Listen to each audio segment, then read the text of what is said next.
rocking with the hottest boxing podcast in the land with your host, Coach Malachi Williams. True.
For the thousands in attendance and the millions watching around the world, ladies and gentlemen, let's get ready to rumble!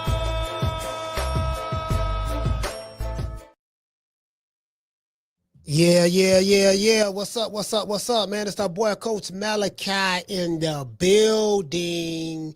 Salute to the family. What's happening, man? What's up? What the lick read? Yeah.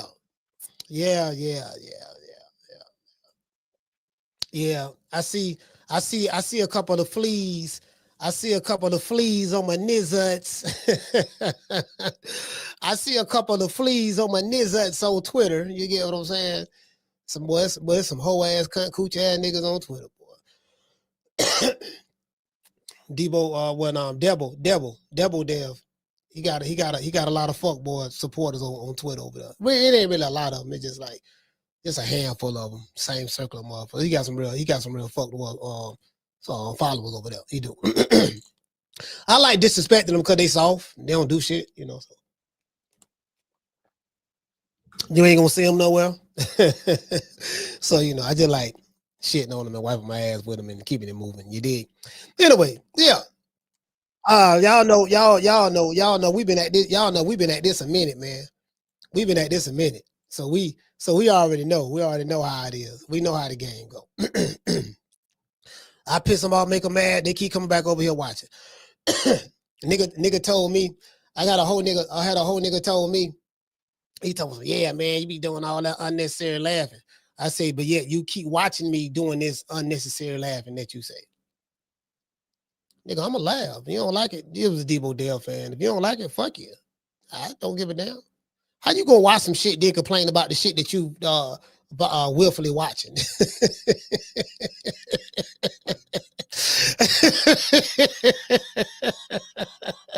Hey, shout out to Tina.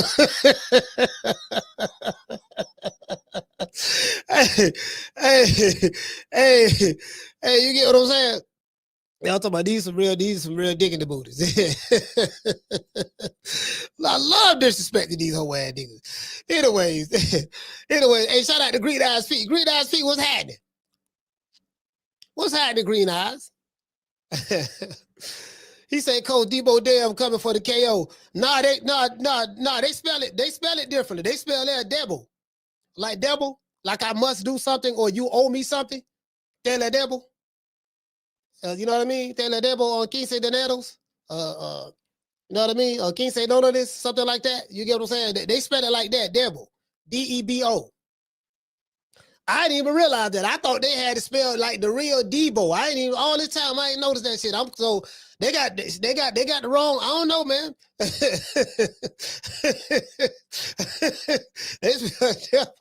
I said, yeah, they just realized that shit yesterday. I said, man, the fuck, Bill got a shirt on that say Debo Dale. Bill got a shirt on that say Debo Dale. I'm like, oh my God damn. Anyways. Hey, what you say, Tila? Tila say T-Move version again, Coach. Oh, Tila say that's the T-Move version. Man, look here, boy. Hey, look here, boy. Tomorrow, boy. I'm trying to figure out what time I'm gonna go live tomorrow. Yeah, man. Tomorrow, boy, shit. Hey, man. Hey, like I say, this the fight. Listen, this the fight I'm looking forward to. Period. Period. I ain't looking forward to, bro. I'm looking forward to one fight and one fight only. I like all the cards. I like all the fights on the card. But boy, it's one fight I'm looking forward to.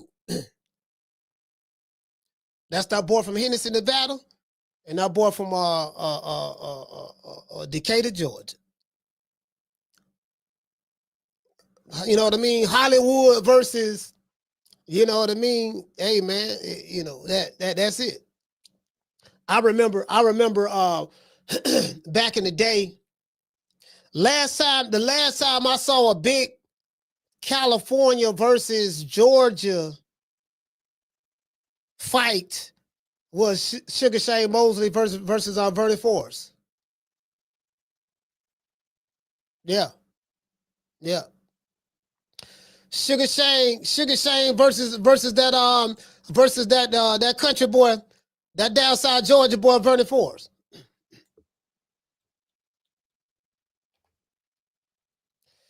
Hold on.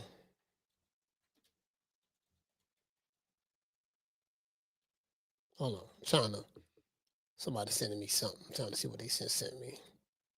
Hold on. Somebody just sent me. All right, I'm back. Sorry about that. Yeah, shout out to Jamie. Jamie, what's going on, fam? Jamie, what's going on? What's happening, Jamie? Miss Black Panthers in this beer. Hey, Sound T, what's going on, brother? He said Hollywood versus the Backwoods. hey, doggone, I'm listening to Devin Haney's entourage yesterday, right? They said, yeah, it's over with. We finna send y'all. He said, we finna send you back to the mechanic shop. That's what they said. Hey, Miss Black Pimp. Hey, they say, yeah, it's over with. We finna send you back to the mechanic shop. Right. That's what they said. Yeah, man. Shout out to Daniel. Daniel, what's going on? What's going on? Yeah, man.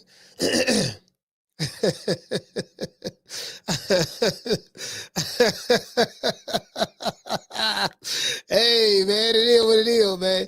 This shit, boy, I ain't gonna tell you, but I love this shit here. This shit is hilarious. This shit hilarious. What he say? He said he gonna knock Brian Norman out. He said, look, we stepping over here. Goddamn dead the wide though. Motherfucker build about a whole bunch of niggas from the liquor store from the town. Look here, pay y'all a couple $2, man. Y'all want to fly out? Come on, y'all gonna go with me.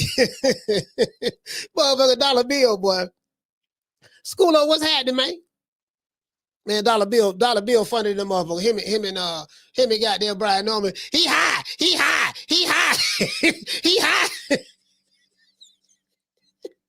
Hey, he say he high. I'm like, man, hey, right, this shit right. Motherfucker had dead the white. We got dead the white on. We got motherfucking. Hey, these some hell of a carry. I know. We got dollar bill. We got B Norman Senior.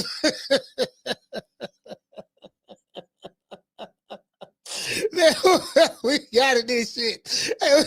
Hey, shout out to famous. Hey, shout out to Bless. Hey, Bless, what's going on, Bless? Bless, what's going on? Hey, Bless. Hey, listen, bro. Like, let me tell you something. Brian Norman Sr. and Bill Haney.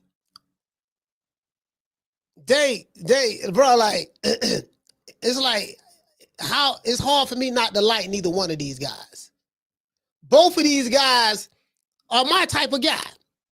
And what I mean by that is this. The type of dudes that I like, that I would like to be around, because these dudes is so funny. They talk so much shit just like me. They very sarcastic just like me. They go from 0 to 60 just like me. They like to laugh. Well, they don't like to laugh just like me. I think I laugh more than them niggas. But you get what I'm saying? Like, bro, these dudes is like made for TV. They need their own reality TV show. Literally, they need their own reality TV show, or they need to come together and do a podcast together. Literally, like literally. Fam, like these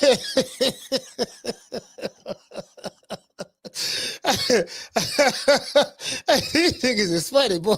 Boy, them niggas, boy. I be around them niggas all day. Man, look here, man. Talking shit, cracking jokes, pissing mofos off. God knows I love to piss people off. Pissing mofos off, watching them get all in their feelings. You know what I mean? And laughing, walking off. Man, I love that shit. Especially on social media. On social media, boy, Lord hell, I love it. But I love it on social media. This shit funny. And getting paid at the same time. Man. Anyways, shout out to Devon. Hey, okay. For dropping that quote over. Damn, W, boy. Hey, Leroy. Super chat received. Hey, he say, salute, coach. It's Diva Dev. Okay. Down from the bar, there's a platform stage. People pimping, sharp as razor blades. Hold on, I gotta turn. Hold on, what's going on? Man, shout out to Summer. Summer, what's going on? Shout out to the rights. Shout out to Javier. Yeah, man. Yeah. Boy, I ain't gonna sit here like, hey, Lady T in the building. What's going on? Shout out to Curtis. Curtis, what's going on, fam? Shout out to the one, Mr. Ham. Hey, man, look here, man. Hey, Ham. Boy, hey, Curtis, boy, I'm so excited. Boy, I feel like, y'all remember the song by the Pointer Sisters? I'm so excited. And I just can't hide it. Boy, I'm trying to tell you, boy, the market can't get here fast enough, fam. You know what I mean? I'm gonna be sitting back, boy. We gonna be on that, boy. Wait, we gonna be on that. Ooh, wee. The stickiest of the icky. You want to smoke with the old boy Rick James? Yeah, man. Yeah. Yeah.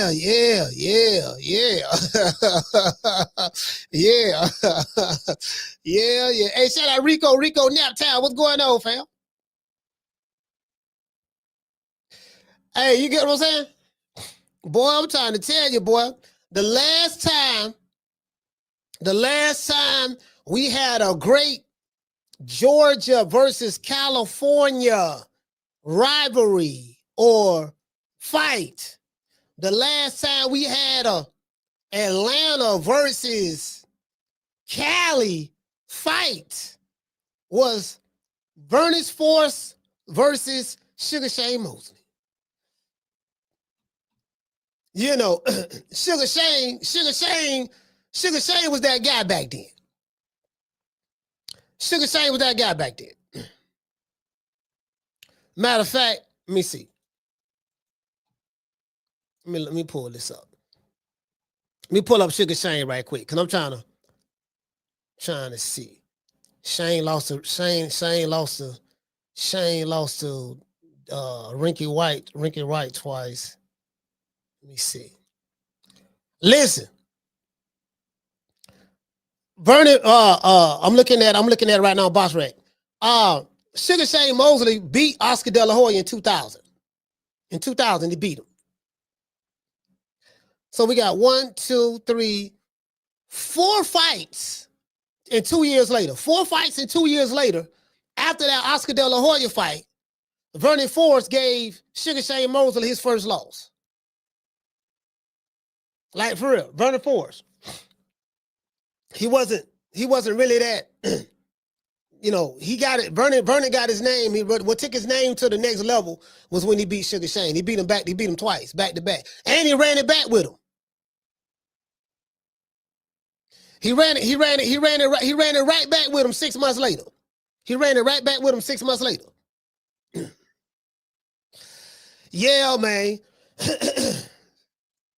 Yeah, man.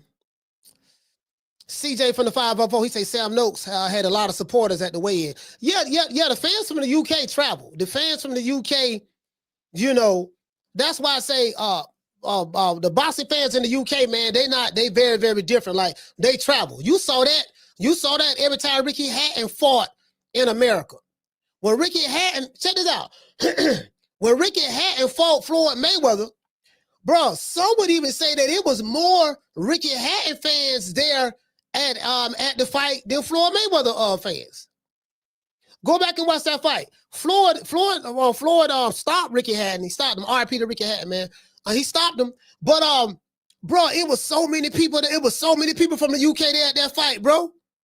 It was so many people from that fight, at that fight from the UK. The Ricky Hatton supporters. Man, bro, like literally. I want to say it probably was 50-50. It probably was 50% UK and 50% American. Like, for real, though. Man, that fight, man, I was like, God damn, where all these motherfuckers come from? Yeah, man. Yeah, the UK, that, like, they love boxing. They have a boxing culture in the UK. We don't have that boxing culture in America anymore. That kind of, well, it seems like we're trying to get it back a little bit now. I think this fight gonna do a lot. Because, you know, because Brian Norman is an old school fighter, old school mentality type fighter. And and Devin Haney is going down that old school path as well. So, you know, I think this fight is bringing it back. The Crawford Canelo fight, it's like, okay, cool. That was cool for that. That's bringing it back. But then this fight right here, because you got a blue collar fighter versus a fighter that's a spotlight fighter. Like, Devin Haney is in the spotlight. He's the spotlight guy. Brian Norman is the blue collar guy. So, you know, it's very similar to Sugar Shane Mosley and Bernie Forrest. It kind of remind me of that a little bit when I think about it. It kind of remind me a little bit of that. You know what I mean? Kind of, you know what I mean? Because Sugar Shane was more that, you know, especially after he beat Oscar, he took off for the most part. Yeah, man. Yeah, man. You get what I'm saying? Hey, shout out to Eric Grimes. Eric, what's going on, fam?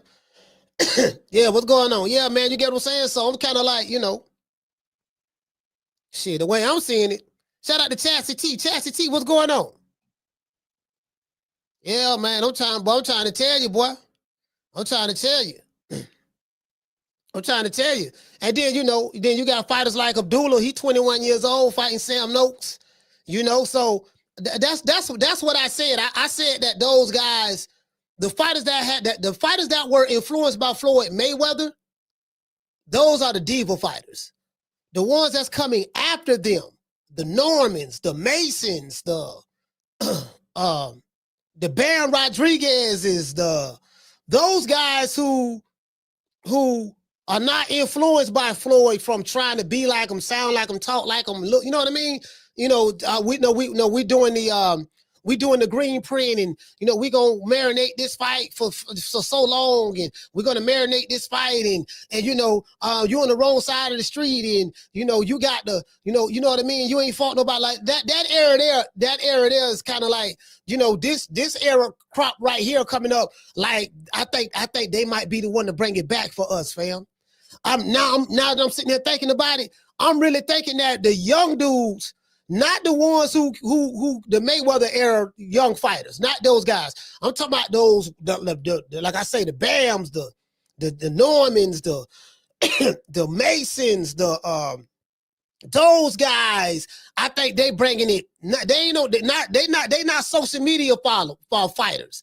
They not, you know what I mean? They like blue collar, man, I'm finna beat your motherfucking ass, dog. Like, we taking this shit back to the essence. We taking this shit back to throwing hands. That's what it is, throwing hands. You know what I mean? They like, I'm very optimistic about this crop. True. Very, very optimistic about this. I'm very optimistic about this crop down, man. You know, hey, shout out to Tila. Shot Cool Hands, what's going on, fam? Yeah, I'm very optimistic about this. I'm very, you know what I mean? I was pessimistic. I was pessimistic for a little bit because I'm like, man, this shit don't turn to WWE and all this shit. There you see the pump faking and, you got, a Golden Boy Witness Protection Program, smoke and mirror promotions and all the flim-flam going on, right? But now that the networks have pulled all of their money out and Turk Al Sheikh is pretty much running the game with boxing, now these niggas got to fight. Nah, you got to fight, homeboy. If you want this cheese, yeah, we got the cheese right here. But this who you gonna fight. Yeah. Yeah, you want the money? Okay, cool. Yeah, this who you gonna fight, baby boy. Yeah. Nah, this gonna be 50-50 fight here. Yeah, you gonna have to earn this one. And he gonna have to earn it. Yeah, that's what this is. We got David Benavidez versus Anthony Yarde. Yeah, you got to earn this one. We got Brian Norman versus Devin Haney. Yeah, you got to earn this one. We got Ben Rodriguez versus Puma Martinez. Yeah, you got to earn this one. Abdullah Mason versus Sam Noakes. Yeah, you got to earn this one. Yeah, no, that's what this is, fam. You got to earn it now, dog. We got to see if you got a chin. You got to see if you need a jaw replacement surgery. We got to see that. You get what I'm saying? We got to see if you are what they say you is. See, that's the school I come from. Okay, you say the nigga Bam Bam Bigelow, shot at big nuts, hog head cheese. Okay, cool. We need to find out. We need to find out if he is who you say he is. That's it. You dig? That's what I like. Shout out to Luster Games. Hey, okay. Dropping that $2 super chat. He say Devin moving, smiling like McNeely and Tyson, 1995. Okay. Yeah, man. The face off was intense. I like that face off. I did. I'm not gonna lie. I felt the energy through my phone. I was at the barbershop. We were shooting the podcast. And I was looking at the weigh-in. I said, okay, cool. Yeah. Yeah, we got some. I think, listen, hey, Miss Black Panther, I think we got some. Somebody might let their nuts hang. Somebody might drop their nuts tomorrow night. Somebody might drop their nuts. Tomorrow night. We gonna see. We gonna see. We gonna see. Yeah, we gonna see. We gonna see if resumes, the names you fought, experience, levels, we gonna see if that win fights.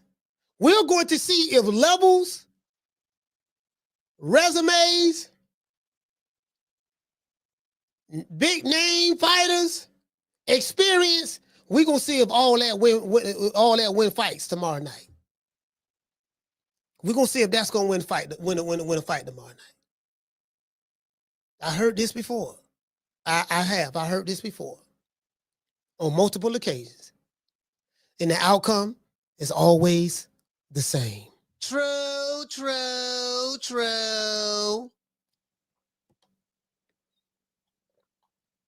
They say, Coach, are you going live for tomorrow night, tomorrow fights? Absolutely. Why wouldn't I? You think I did all this promoting this fight and I'm not going to go live for it? Of course I am. Absolutely. You get what I'm saying? You know, it is what it is.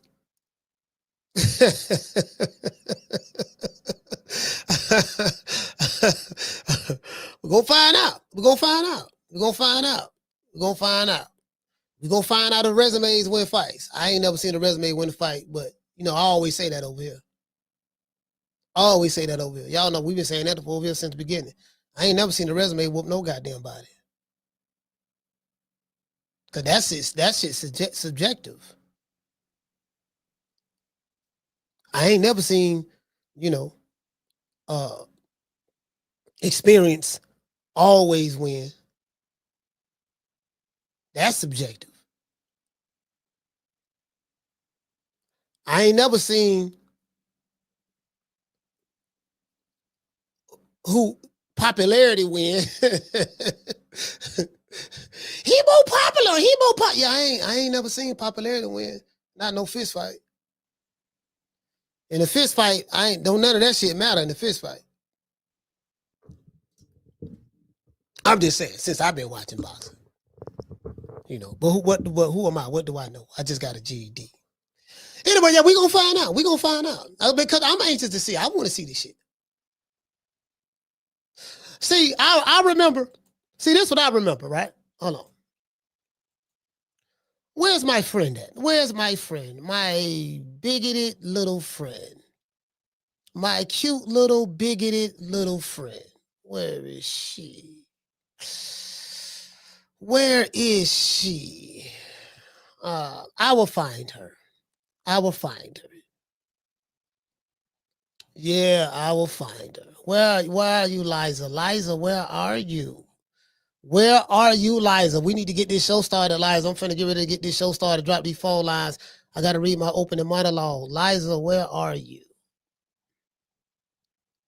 Where are you? I got a lot of content. Damn, I got a lot of content. Bro, I got a lot of content, dog. I got a lot of fucking content, bro. I got a lot of stuff on my Twitter page. That's just Twitter. You get what I'm saying? I don't even be on this shit. The only thing I use Twitter for is just to post what we gonna be watching, you know, what we gonna be talking about, and that's it. That's it. Where I'm trying to find her. I'm trying to find Liza right quick. I'm gonna pull up. I'm gonna find her. I'm trying to pull Liza up right quick. You know, he's levels above you. He's levels. I want to dedicate this show to the hood. I want to thank the whole hood who came out here. I love y'all. I did this for the hood. Y'all know I beat that boy. Shout out to the face of boxing. Hey. Yeah. Ooh, that look good.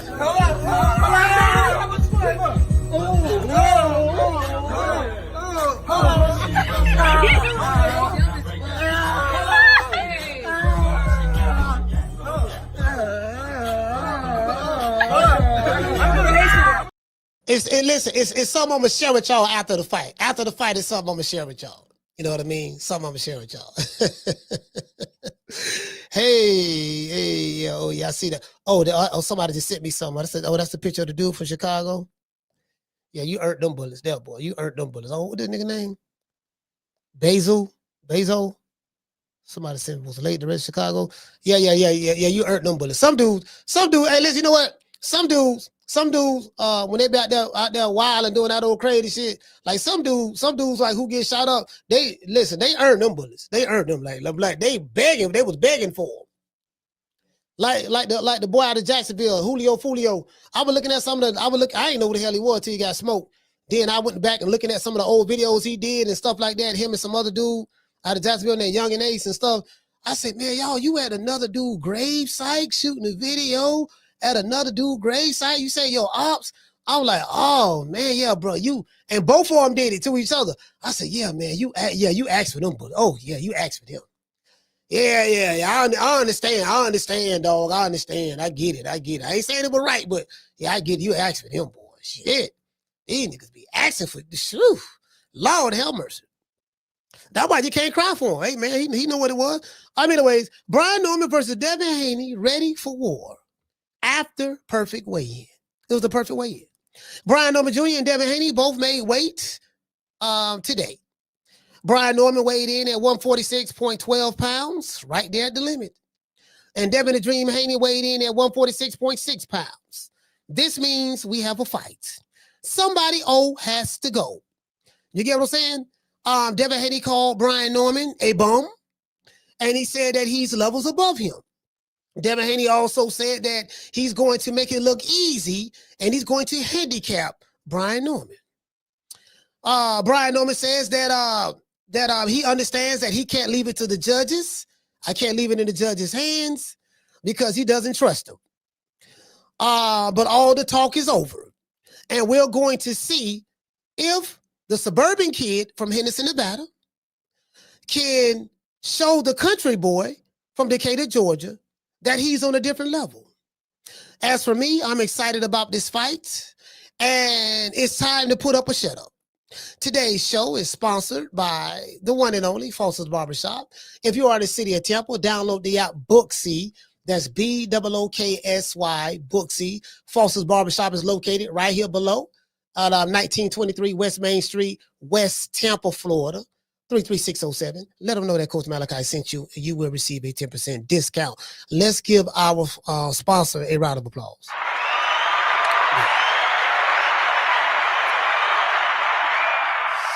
Yeah, you get what I'm saying? Yeah, you get what I'm saying? So, sometimes, my motherfucker asks for it. You got to give them what they're asking for. You know what I mean? It is what it is. That's life. One thing about life, what you put out there is what you get.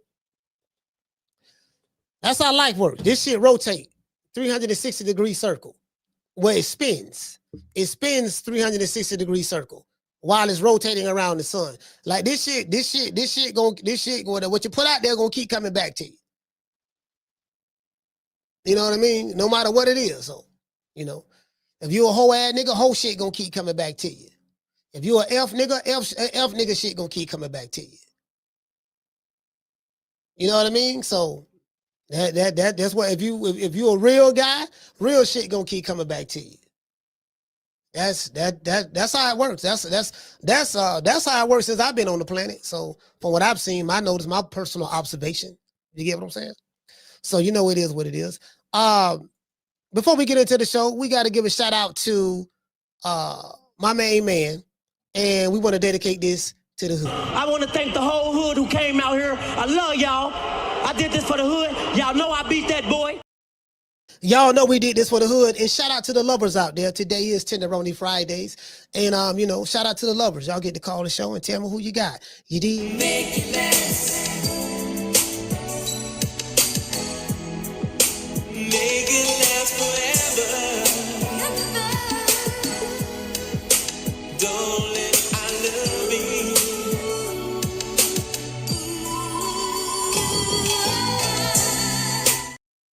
Yes, sir. We got over 400 people watching the show right now we got over 500 watching the show, but we got over 400 watching on this channel, and we ain't hitting the like button. So y'all got to hit the like button, man. For me to drop the phone lines, y'all got to hit that like button. Let's get the likes up.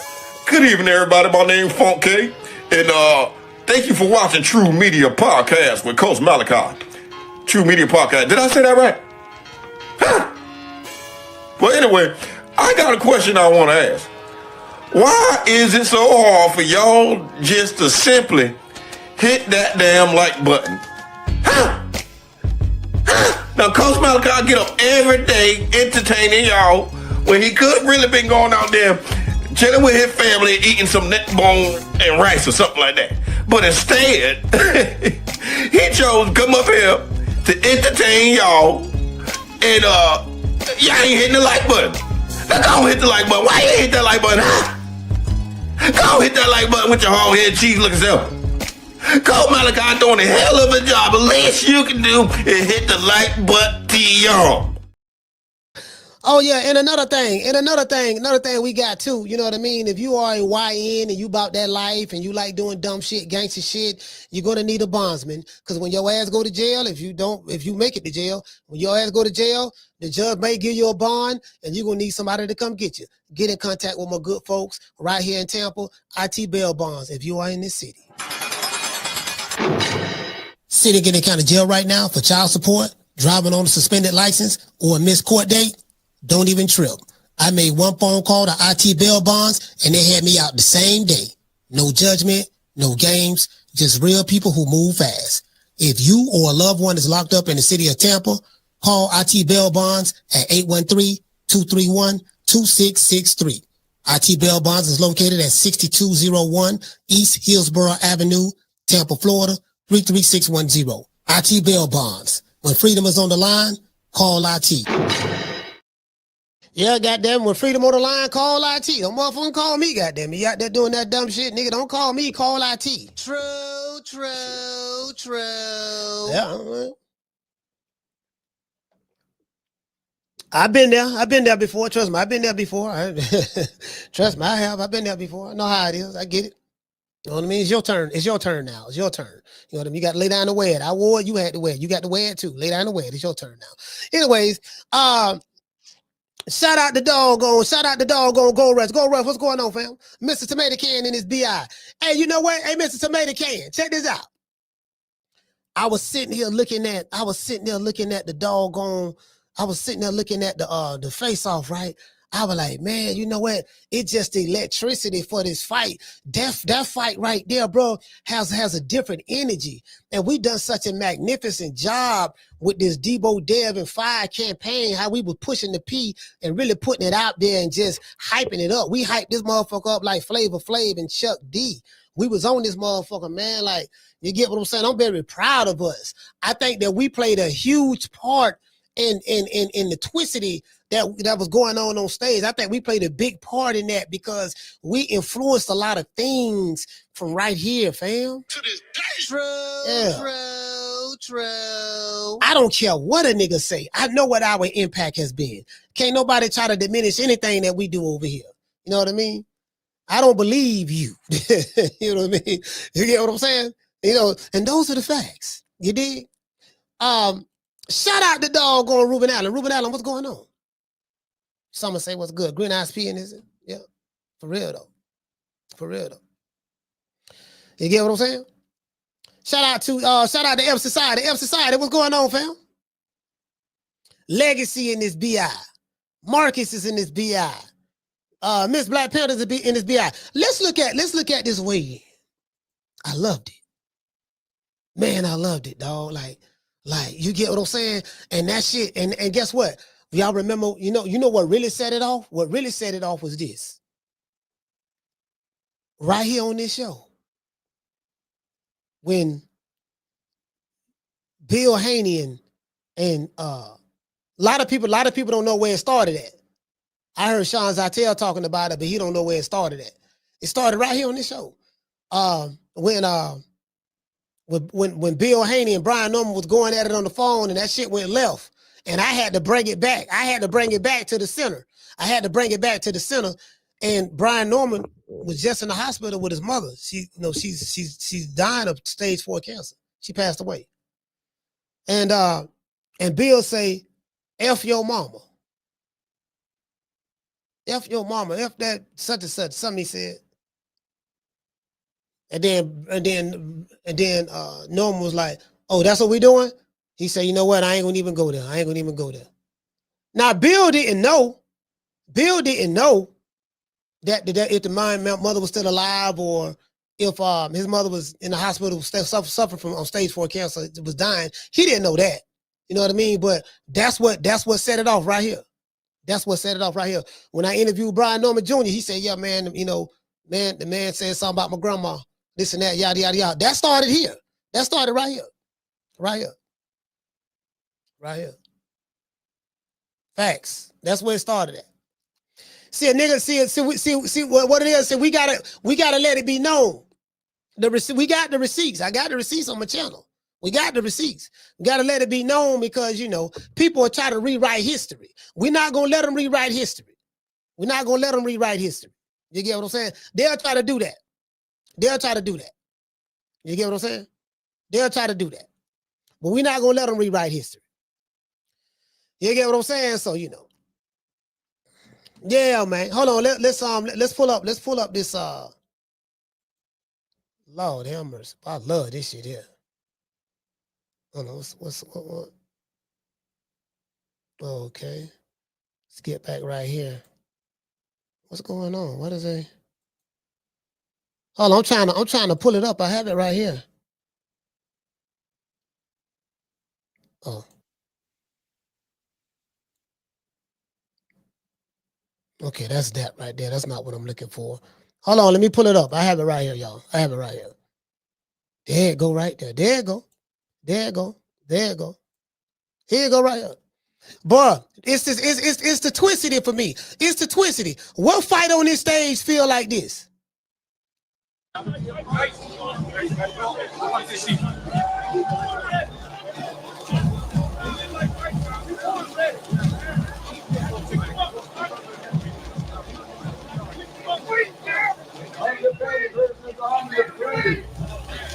the WBO Rivalries World Champion.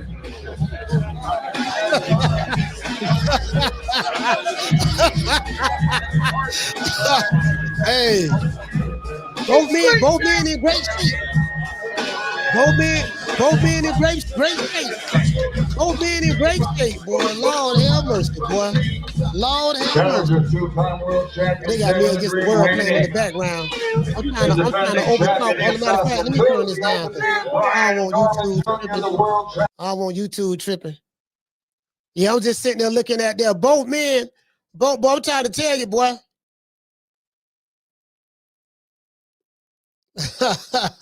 Hey, bruh.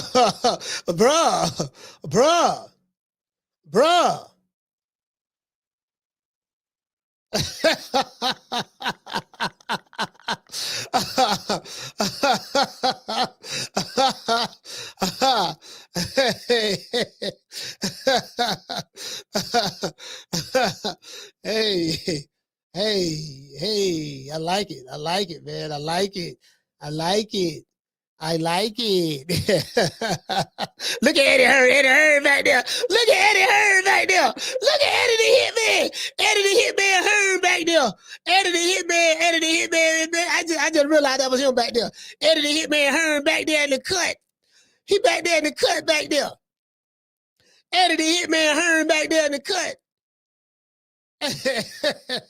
Hey, shout out to LaJessica. What's going on, LaJessica? Eddie the Hitman. Hey, boy, hey, listen. Man, what fight more lit than this fight? What fight more lit than this fight? You get what I'm saying? Eddie the Hitman back there. I met that dude right there. He the president. This is the president of Ring Magazine. I forgot his name. Man, I met him in Omaha. He trying to get him to turn. Ain't nobody turning, boy.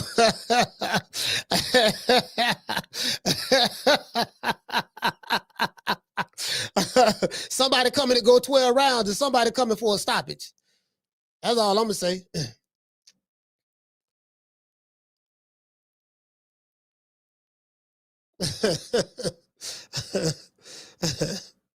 Somebody trying to go 12 and somebody trying to send somebody to hell.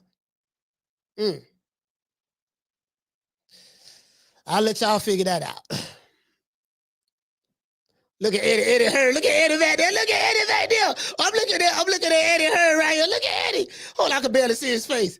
Look at the Hitman. Look at the Hitman. Look at it. Look at the Hitman. The Hitman, boy, I'm trying to tell you, Eddie Hearn. Hey, look at Bill right there. Look at Bill.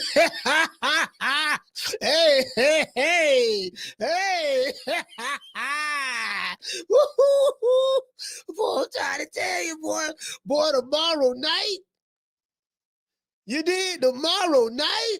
Old pussy ass nigga, what's going on, boy? I'm telling you, boy, I'm knock your fuck ass out, boy. Blow for blow, pound for pound, nigga. I got the title, nigga. I'm telling you, boy, for the knock one of you what kind of niggas out. Nigga, I got these hands, nigga. I'm throwing them paws at the nigga, finna knock your ass down again, nigga. Get your ass back up, nigga. Don't run, nigga. I'm telling you, boy, I want all the smoke. Nigga, I'm throwing them paws, nigga. I'm putting them hands on you, nigga. I told you what I'm gonna do to you, nigga. Catch you with the check left hook. Nigga, check left hook, nigga. I told you, boy, pound for pound, nigga. I'm the best. This more action than any Devin Haney fight.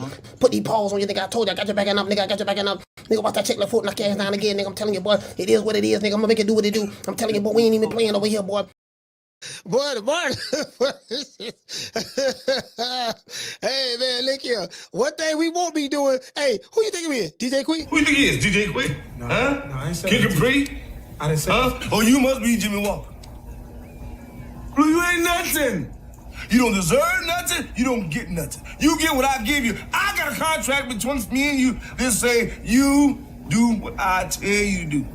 Therefore, shut up. Don't say nothing. Don't speak to me. Don't look at me. I just want money. You know, I just said. Blue, if I raise up, gonna be trouble. Trouble. I'm walking off. Boys, hey, still riding the bro hand. Now, I am the #1 contender. I'm tired of James the Poodle, Grim Reaper, whatever you want to call himself, ducking me. All right, I'm tired of man driving around town in 8 Rolls Royces. He ain't fought nobody. I'm still in a bro hand. What are these niggas? Hey, hold on. What are these mofos in the bro hand? What are these mofos? Hey, what are these mofos in the bro hand? Tell you that right now. One arm in a bro hand. Why my shit ain't? Hold on. All right, why my thing ain't going up? Y'all bear with me one more. I'm trying to figure out why I'm trying to get my soundboard. My soundboard ain't, not my soundboard, but damn, why my things ain't moving up like it's supposed to? What the hell going? All right, they pissing me off now. Hold on, y'all bear with me one moment. Let me refresh this. Let me reload. Hold on, y'all bear. I'm coming right back. Let me reload. Let me reload my page.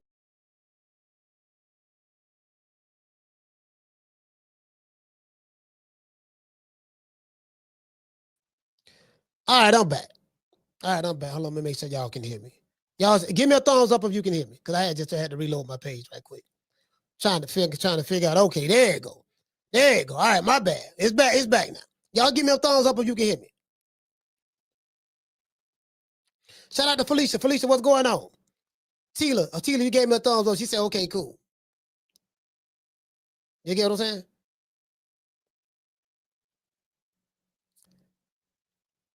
All right, shout out to Jamie. Salute, fam. Yeah, I ain't gonna lie to you, boy. I like this here, boy. I like this here.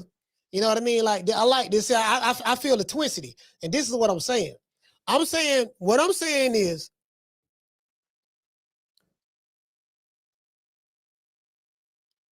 the Crawford-Canelo fight set the table, right? Even though this fight was already signed and under contract as well. This fight right here between Brian Norman and Devin Haney sets the table also for the young fighters. Devin being, I think he's like 3 years older than Brian Norman. What, Devin, 27 years old? He's 27, Brian Norman 24, something like that.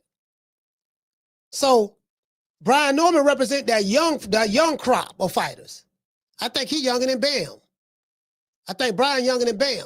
So he represent that young crop. Him, Abdullah Mason, 21, Bam, 25. You know, he represent that.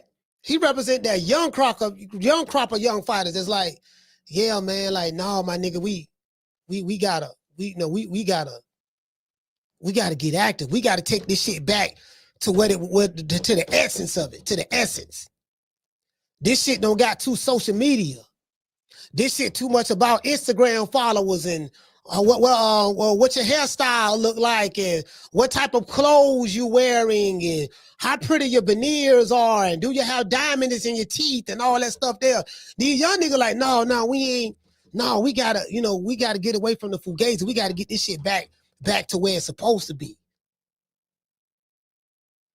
I like that mentality. It's that mentality that's going to bring back. Shout out to Miss Sheila. A-Sound, stand up. That's going to bring back the boxing culture. That's going to bring the culture of boxing back into America. And what you say, fam? He say, somebody said something about, damn, I missed it, dog. I missed it. Yeah, somebody said something about, boxing had got soft.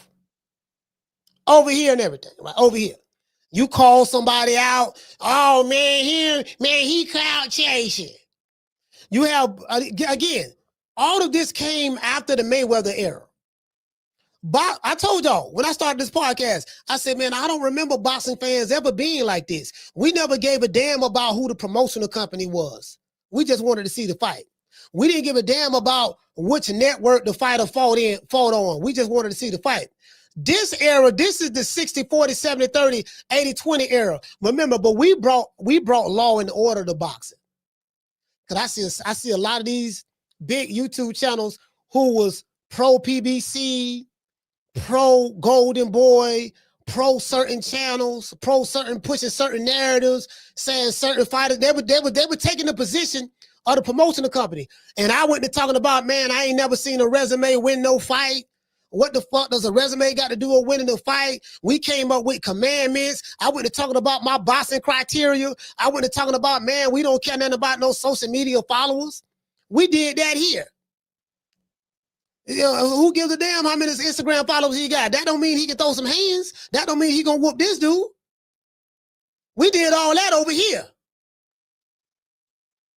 Yeah, we did that. When I came on the scene, niggas was, you know what they were doing? They was pro PBC when I came on the scene. When I came on the scene, they was pro Golden Boy when I came on the scene. They was pro Showtime when I came on the scene.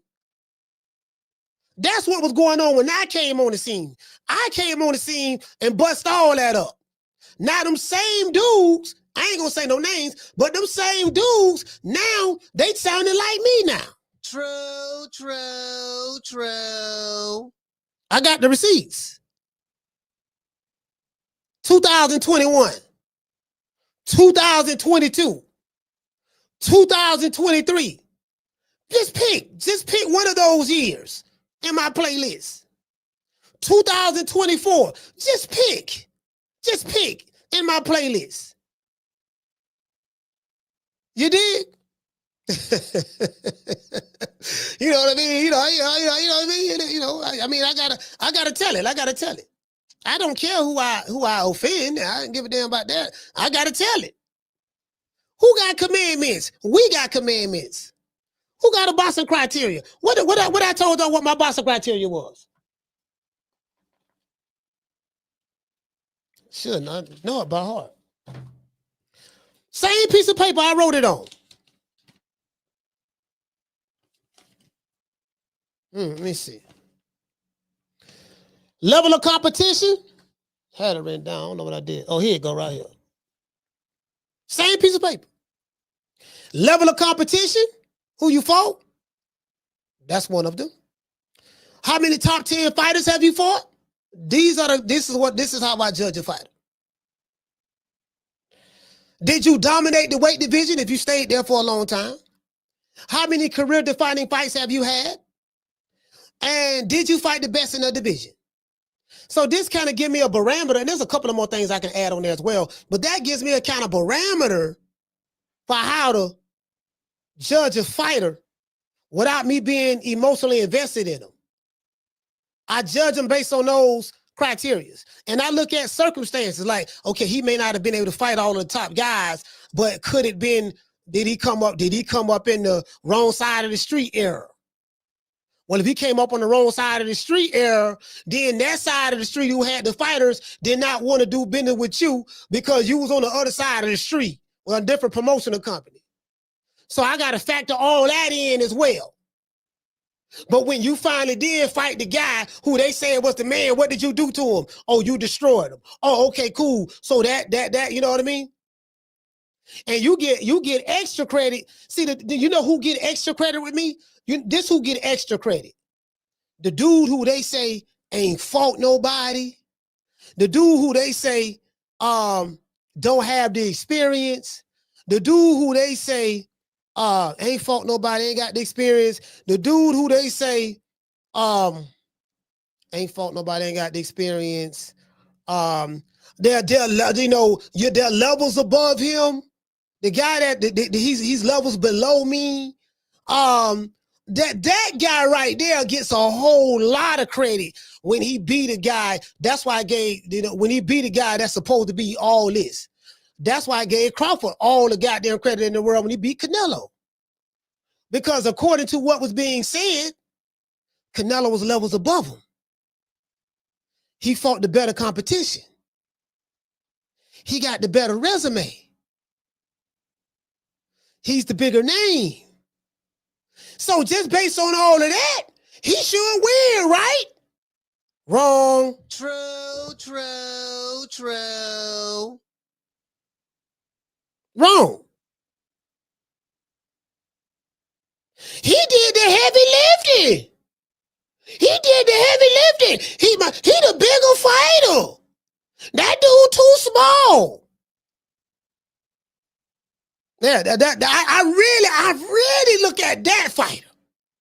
I'm like, because whatever your accomplishment is, I'm gonna multiply that by 10. Why? Because what I'm gonna do, I'm gonna take everything that was being said, and you know what I like to do? I like to throw it right back at them. Throw their words right back at them. No, this is what you said right here, fam. You said this.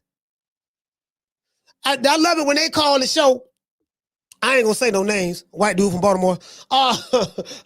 When they call the show, they forget about the shit they said prior. Well, you know, this guy's just too big for him. And let's be honest, he ain't fought nobody. I mean, you know, this guy over here, he has a better resume and he's fought bigger guys and he took punches from bigger guys. How was this little guy who haven't fought anybody, how was he going to win the fight? And then as soon as that little guy who he said ain't fought nobody win the fight, they call the show and they totally switch it. Yeah, well, you know, yeah, he had a whole lot of fights, Canelo, and you know, he had a whole lot of fights, and you know, he's really kind of burnt out and washed, you know, and he has a lot more wear and tear and all that stuff there. I'm like, but damn, fam, that ain't what you said. That ain't what you said last week. That ain't what you said last week, fam. I'm playing you receipts of what you saying. They try to distance themselves from what they said. Shout out to Bruce Gas. Man, I ain't say that. When that shit did. When? You sure I said that? Yeah, that's what you said right here, fam. You said right. This is January 21st. This is January 21st, 3:17 Eastern Standard Time. You said this right here. You said your fighter did the heavy lifting. You said 60-40, 70-30, 80-20, take whatever we give you. You said he was on the wrong side of the street. You said he ain't fought nobody. You said he got a weak resume. That's what you said right here, fam. Yeah, I don't remember that. You sure I said that? That could have been AI. True. Yeah. Okay, man. It was AI. It was AI, fam. It was AI. It was AI. Yeah, whatever you say, fam. You right. It was AI. It was AI. You got it. You got it, big dog. You got it. Wait, listen. If y'all ever hear me tell a dude, you got it, I say, yeah, you got a big dog. If you ever hear me tell a nigga, yeah, you got a big dog, that means I'm just not even finna argue with you. That's, yeah, whatever you say. I'm done. Y'all know me. I don't argue. You know, I don't argue with grown ass men. You know what I mean? About their emotions. However you internalize your emotions is between you and your emotions. You're not going to get this out of me. You wanna argue? I can't argue with you. You mad. Look at you. You mad. I don't get paid to argue with you. Who is you? You ain't nobody. You get what I'm saying? Hey, man, phone lines open, man. 530-494-9636. Today's prediction day, man. Y'all call the show, man, and let me know who you got and what you thought about the face-off. You want to talk some shit? Call me. Start some shit, bitch. Sup, fool? You gonna talk shit about me, homie? Where you from? Hundreds of niggas is waiting for your motherfucking call, and they all talking shit about you right now. Call the coach at 530-494-9636. We waiting on your bitch ass. Yeah, man. Came outside today, water on water. Yeah, man. R.I.P. the dog, man. Flipper, man. R.I.P. the Flipper. Yeah. Anyway, shout out to Nate the Great. Nate the Great, what's going on, Nate? Nate, what's going on? Hey, I'm excited, Nate. I'm excited. I ain't gonna sit here live, boy. I'm like, boy, this is like the calmness before the storm. This is like the calmness before the storm. You get what I'm saying? I mean, I love it. I'm not gonna sit here and lie. Phone lines open, man. Anybody got something to say? Y'all call, old boy. Oh yeah. I gotta say this too, right? You know, I've done such a great job in running off. I've done such a great job in running off my ops.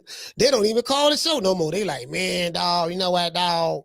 This nigga had successfully defeated us. Yes, I am a master at this shit. You did. Caller, what's your name? Where you calling from? It's Corey from Miami. How you doing, sir? Corey from Miami. Talk to me, brother. Okay, coach. I got Junior, counseling Debo there about. And coach, honestly, I'm gonna tell you why, right? The thing that they keep saying is they keep challenging this kid's resume, like he ain't fought nobody, right? But if you go and look at a lot of his opponents, they have just as many knockouts as he do. A whole lot of it. Like until he I think this kid had like 28 knockouts, right? So he just as dangerous as Junior if he catch him. That's a harder fight for him. Like, see what I'm saying? So it's like they trying to like discredit this kid saying he ain't done this and he ain't done that. But the guys that he fought, them guys is dangerous too. And he's stopping them. Definitely in trouble, coach. Bottom line. All right, shout out to Corey. Shout out to Corey, man. I appreciate you, brother. Miami set up.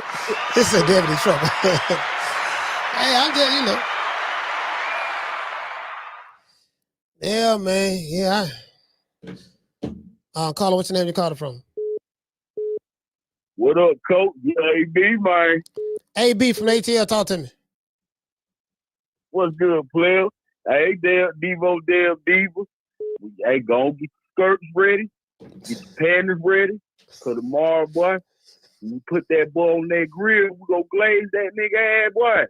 He gonna be right there with Diddy, ass up, upside down, bro. Ain't nobody playing, man. We coming for all incomers, all smoke. We want it all, bro. Debo Dale go get knocked out in round 5. If y'all want to make some money, you better bet on my cousin, because if you bet your house on that little nervous bitch, you go get killed. Blood spilt, everything all on the floor. Like Drago said, nigga, if he dies, he dies, nigga. We mean that shit, nigga. Honda lost a lot. All right, shout out to AB, man. Hey, you gotta go to Walmart.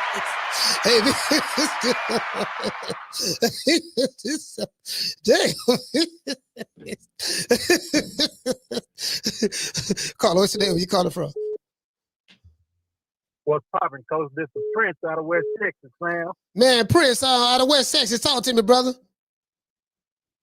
Oh, man, coach, you already know, man. It's going down. As a casual fan, coach, you know, these the type of cards that we want to see boxing have, fam, right?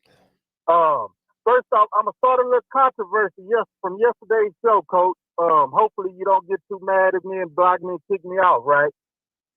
Showbiz the adult. That hairstyle you rocking, fam, is the D-Town Shag, fam. They come straight out of Dallas. The rapper Tum Tum was the first one to rock the hairstyle, coach. It's called a D-Town Shag. Now let's get to the card, huh? I'm going with Abdullah Mason, wiping that boy nose. You understand me? I got to be on code with that. Then, coach, the Bam Rodriguez, I'm going with the state. I'm going Texas on that one, fam. Mm-hmm. Then, B. Norman Jr., Devin Haney, coach, I've been iffy, right? And I'm going to say this. Whoever loses this fight, coach, we ain't going to see the daddy on YouTube no more. Yeah, it's YouTube career over, fam. No, we can't do that. No, man. Huh? No, we can't do that. We can't. We need him. We need him. Whoever lose, we need the daddy still to be on YouTube. We can't. We need him, dog. They what the game need, fam. We need them.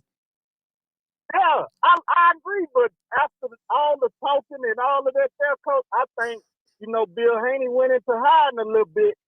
So I'm thinking he kind of bracing himself for if he lose, though. That's why he wasn't showing his face too much, you understand me? He wasn't sticking his head out. So he bracing himself. So if he lose, he can say, I was already off, I'm done, right? Mm. But that fight, I think I want to pull for Devin Haney in that fight, coach. Right. I just think he gonna fight like he fought against Loma. I think he gonna fight like he fought against Regis and Cambosos. I think. So I'm pulling for Devin in that one. And then I'm gonna go off cold, coach. You know I'm a Mexican monster fan, right? Hey, Benavidez. Mexican. Yeah, I'm going David Benavidez, coach. I think he's the baddest man on the planet behind Terrence Crawford and Usyk. To me, that's my personal opinion. All right. But yeah, coach, I think one of them fathers, YouTube career over after Saturday night, man. I appreciate you letting me on, fam. All right, salute, fam. Yeah, no, we can't. No, we can't either. Whoever lose, I don't need them to disappear. I don't need either one of them to disappear, man. Hey, you know what I mean? Like, you know, I rock with both of them. I rock with both of them, man. So I can't, you know what I mean? I gotta bring them, you know what I mean? I gotta, you know, we can't have them disappear. Caller, what's your name? You calling from? Jamie from New York. Jamie, talk to me. Hey, Coach, this is it. No more talking. Tomorrow it's all about action. Yep. That face-off was fire. It was intense, man. It doesn't get better than that. But you know, first I want to say, you know, I want to thank both fighters for giving us the fight. You know, I'm excited. I feel that, you know, this is a great fight for boxing. Both fighters are young, hungry, willing to fight the best. And no matter who wins tomorrow, you know, I will applaud both fighters. That's real talk. You know, for these two young fighters, you know, risking that. Oh man, you know, that says a lot about the character. I gotta respect that. Another thing, salute to the fathers. I can't forget that. They did a phenomenal job selling and promoting the fight. Yeah. Respect to them both. They made this fight more exciting, bro. So I advise, you know, the other fathers and the game and young fighters coming up and people in boxing in general, study and learn from these guys. You know, this is how you sell a fight. Yeah. This is not the main event, but this is the biggest fight of the night. Everyone I know feels the same way. And here comes my prediction, Coach. I'm going with Debo Dev, decision. I don't care if it's a split or unanimous. Debo wins in 12 rounds. That's my call. Respect. All right, shout out to Jamie.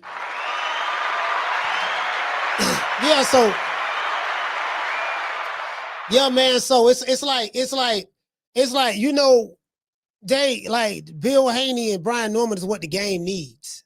Is what the game needs. Because I'm gonna be honest with y'all. The Ring magazine, they didn't do a good job of promoting this fight. You know who gave this fight legs? Us, we did. We did over here. We did over here. We the one gave it legs. Yeah, this fight was signed, but they were just like, we got it signed. It is what it is. And you get what I'm saying? That's that old corporate bullshit. That's that old corporate bullshit. But we had it popping over here for 4 months. 4 months. 4 months. And then as it got closer, what we did, we turned it up a little bit or whatever. You know what I mean?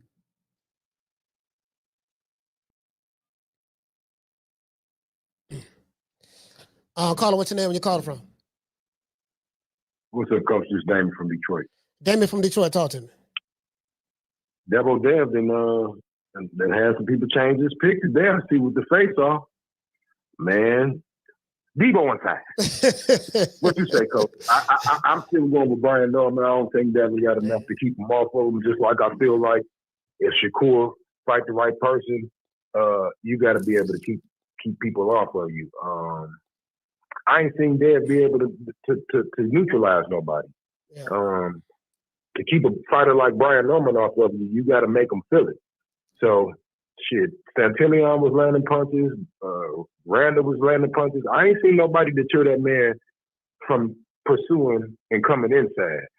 So, if Dev had a deterrent to keep Brian Norman from getting inside, I probably would give him a chance, but I just can't see it. I can't see how Devin, after I watched the fights that Dev been fought with the hitting and holding and the 1-2 dip out Perry, that shit is not gonna work against him. One, he's too athletic. Two, trying to hold him, that's just that Santillan fight and the fight right before that. You really don't want to get too close and all that holding because he likes that type of stuff. He likes the interaction up close.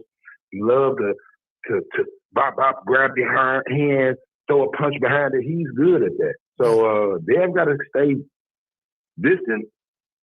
And I don't even think this is going to help him because I just don't think he have enough power to keep Brian off of him, but he may surprise me. He surprised me today standing in the face-off because that shit he did yesterday was just discouraging.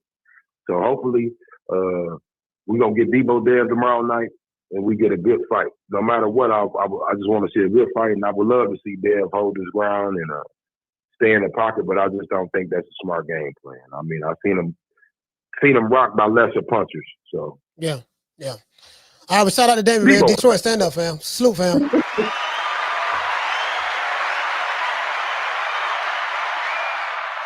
Yeah, for me, how I'm looking at this fight, the jab is gonna tell me everything. The jab.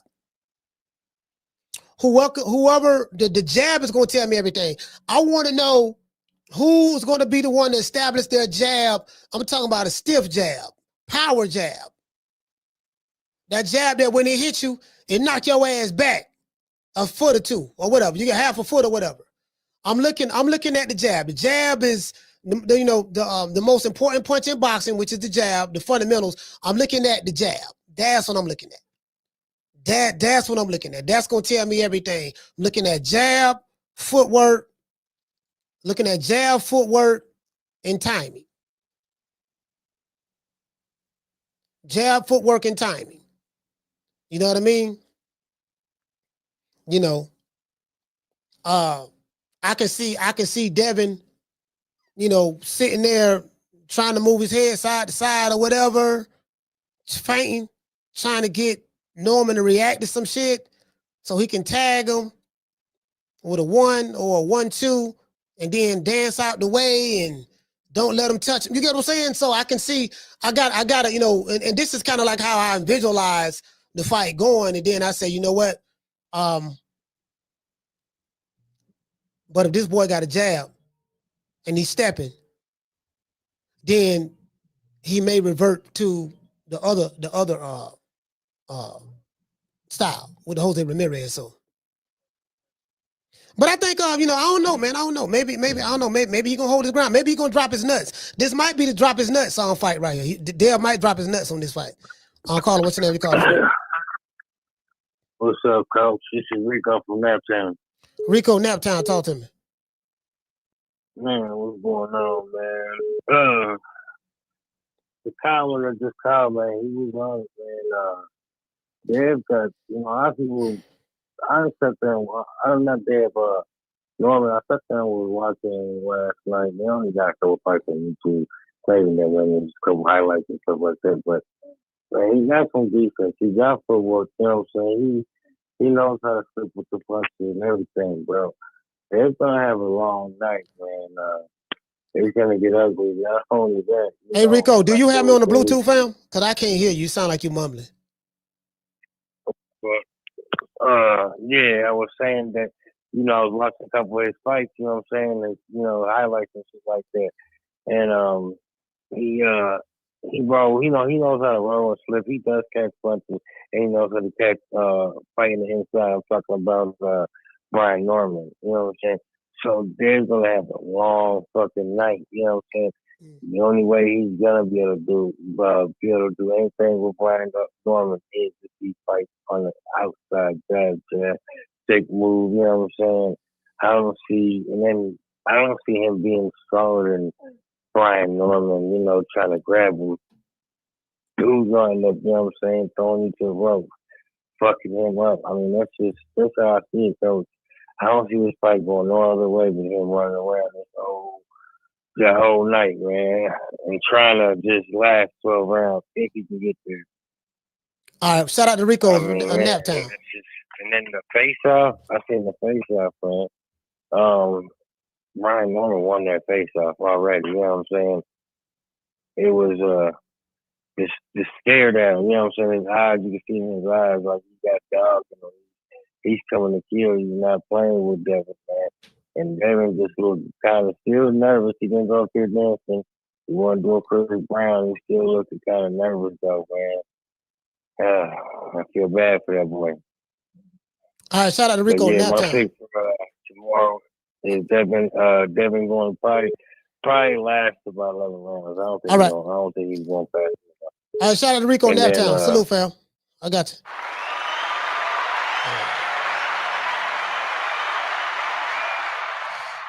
Yeah, Rico sounded like he was drunk.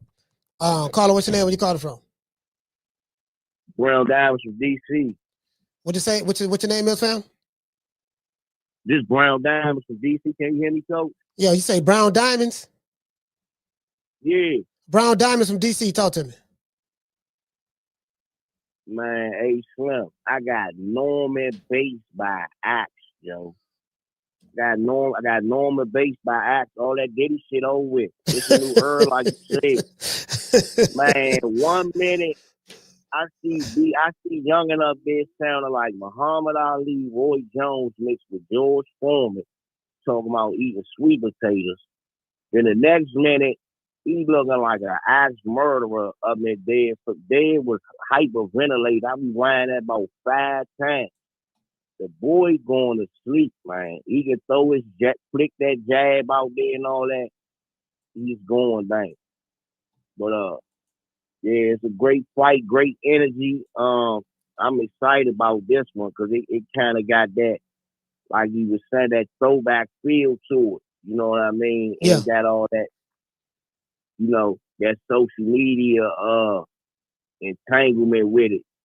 But that's all I got. Be Norman Bates by eye.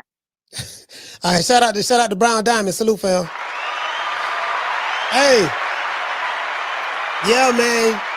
Yeah, we got a lot of calls, so y'all got to land the plane. You know what I mean? When you calling the motherfucker, we got other people calling, right? So you got 3 minutes. I'm gonna put you on a 3-minute timer now. I ain't played the Jeopardy music. I mean, you know what? That's my fault. I'm not. When y'all hear this, y'all hear that? I ain't played, but when y'all hear that, goddamn it, land that motherfucker, cause it's soon. All right, man. Thank you. Shout out to Set Sons. Carter from Chi-Town. Hit the play. That's gonna be it. That's gonna be it. Tell you that now. I gotta start putting the Jeopardy on y'all niggas. God damn. Yeah, you know what I mean? It's gonna be the goddamn Jeopardy. And guess what? He did this another thing too, right? I'm on this good green.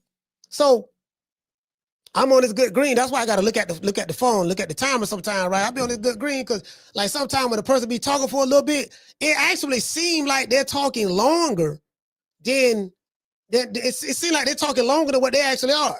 Like, damn, how long? Only a minute and a half went by, but it seemed like it's been like 10 minutes. Hey, what it say? Jessica say, or at least sound more exciting. Hey, you say at least sound more exciting. Nigga sounded like he at a funeral. Shout out to Marcus. Hey, okay. Dropping that apple. Damn, double your boy. Hey, Leroy. Super chat received. Playtime's over, boy. Hey, shout out to Marcus, man. Marcus dropping that half a dub, man. Look here, man. I appreciate you, man. Let's hit Marcus. Let's hit Marcus with the 100. Down from the bar, there's a platform stage. People pimping, sharp as razor blades. Yeah, man. Hey, you get what I'm saying? Nigga, that shit, I'm riding this bitch. I'm riding this bitch feeling good. Rico say he got David Benavidez stopping yard. Oh, okay. Okay, you got David Benavidez. All right, cool. Hey, what did it say? Bishop Bullwinkle say this fight has A.B. Madonna vibes. Hey, hold on, wait, hold on, Bishop Bullwinkle, where you at? You said, hey, shout out to Steph. Steph, what's going on? Shout out to Brandy. Brandy, how you doing, sis? What you say? He said this fight have, oh, wait a minute. Wait, let me pull this, hold on. We got a phone call calling in, hold on. I'll call her, hold on. Yeah, wait a minute. Where you at? Bishop Bullwinkle. Where Bishop Bullwinkle at? Bishop Bullwinkle says this fight has AB's versus Madonna vibes. After Saturday, Devin won't be the same again. I don't know. He say he's gonna make it look easy. So he say it's gonna be very easy. So I don't know. You get what I'm saying? That's what he saying. Caller, what's your name? Where you calling from? It's Newt calling from East Oakland. Newt from East Oakland. Talk to me. Man, I think Haney about to do his thing this time, man. I ain't gonna lie, I got a lot of questions too, like he said with that Ryan fight, but I just don't know. I mean, I see you say you like both fighters, you be kind of biased on the Haneys, but I just don't think Norman got enough for Haney right now, man. I don't know. I think he do. I don't know what y'all saying. I'm sitting there like Blair. Yeah, and I don't know what you're saying. I think you like Devin Haney, so you only gonna see it the way you want to see it, and I understand that. And I'm picking. No, Brian. I like Norman as a fighter. I think he cool. I think he a cool fighter. I just don't think, like they said, he got enough experience. I really think his levels, like Blair Cobbs and other folks are seeing, I don't see Norman pulling this off, man. I don't think he got enough skill set. I mean, we'll see Saturday. Yeah, we're like gonna I find out said, tomorrow. all the other, we're gonna find out. All right, well, you know, so I just wanted to give my take on it. Oh, yeah, that's cool. Ain't nothing wrong with that, brother. You like it, ain't nothing wrong with that. I like it, I like it. We gonna find out tomorrow. You damn sure gonna find out tomorrow. Tomorrow can't get here fast enough. He can't. Shout out to Felicia. Okay. You know this is the crazy part about it, right? Because I've been hearing a lot of Devin Haney fans say this. Devin Haney fans online is saying, if you pick Brian Norman to beat Devin Haney, you a hater. You hate no Devin Haney. But if you agree with them and pick Devin Haney to beat Brian Norman, somehow those people are not haters of Brian Norman. So you a hater when you pick Brian Norman to beat Devin Haney, but when you pick Devin Haney to beat Brian Norman, you're not a hater. Make that shit make sense. True. People gonna pick who they gonna pick based on their personal observation, how they see it. I don't have to agree with you.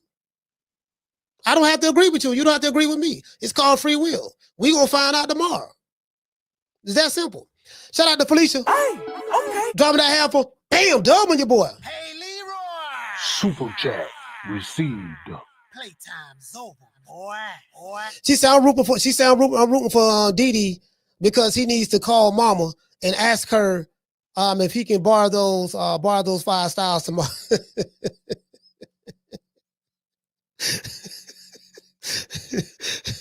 The 5 stars, huh? Hey, shout out to Green Eyes. Hey, okay. Dropping them 2 pounds. She say not tonight, Jezza. Okay. Shout out to Too Much Wolves. Hey, okay. For dropping that. Damn, dub on your boy. Hey, Leroy. Super chat received. Playtime's over, boy. He said body language is everything. At the stare down, both men were poised night and day. Norman's posture looked relaxed, but eyes focused, while Devin's eyes were wondering, and posture was intaking extra air, aka his adrenaline pumping. Well, his adrenaline is pumping, because the fight is here. I get it. Down from the bar, there's a platform stage. People pimping, sharp as razor blades. These motherfuckers be. Hold on. We got a sponsor. Hold on.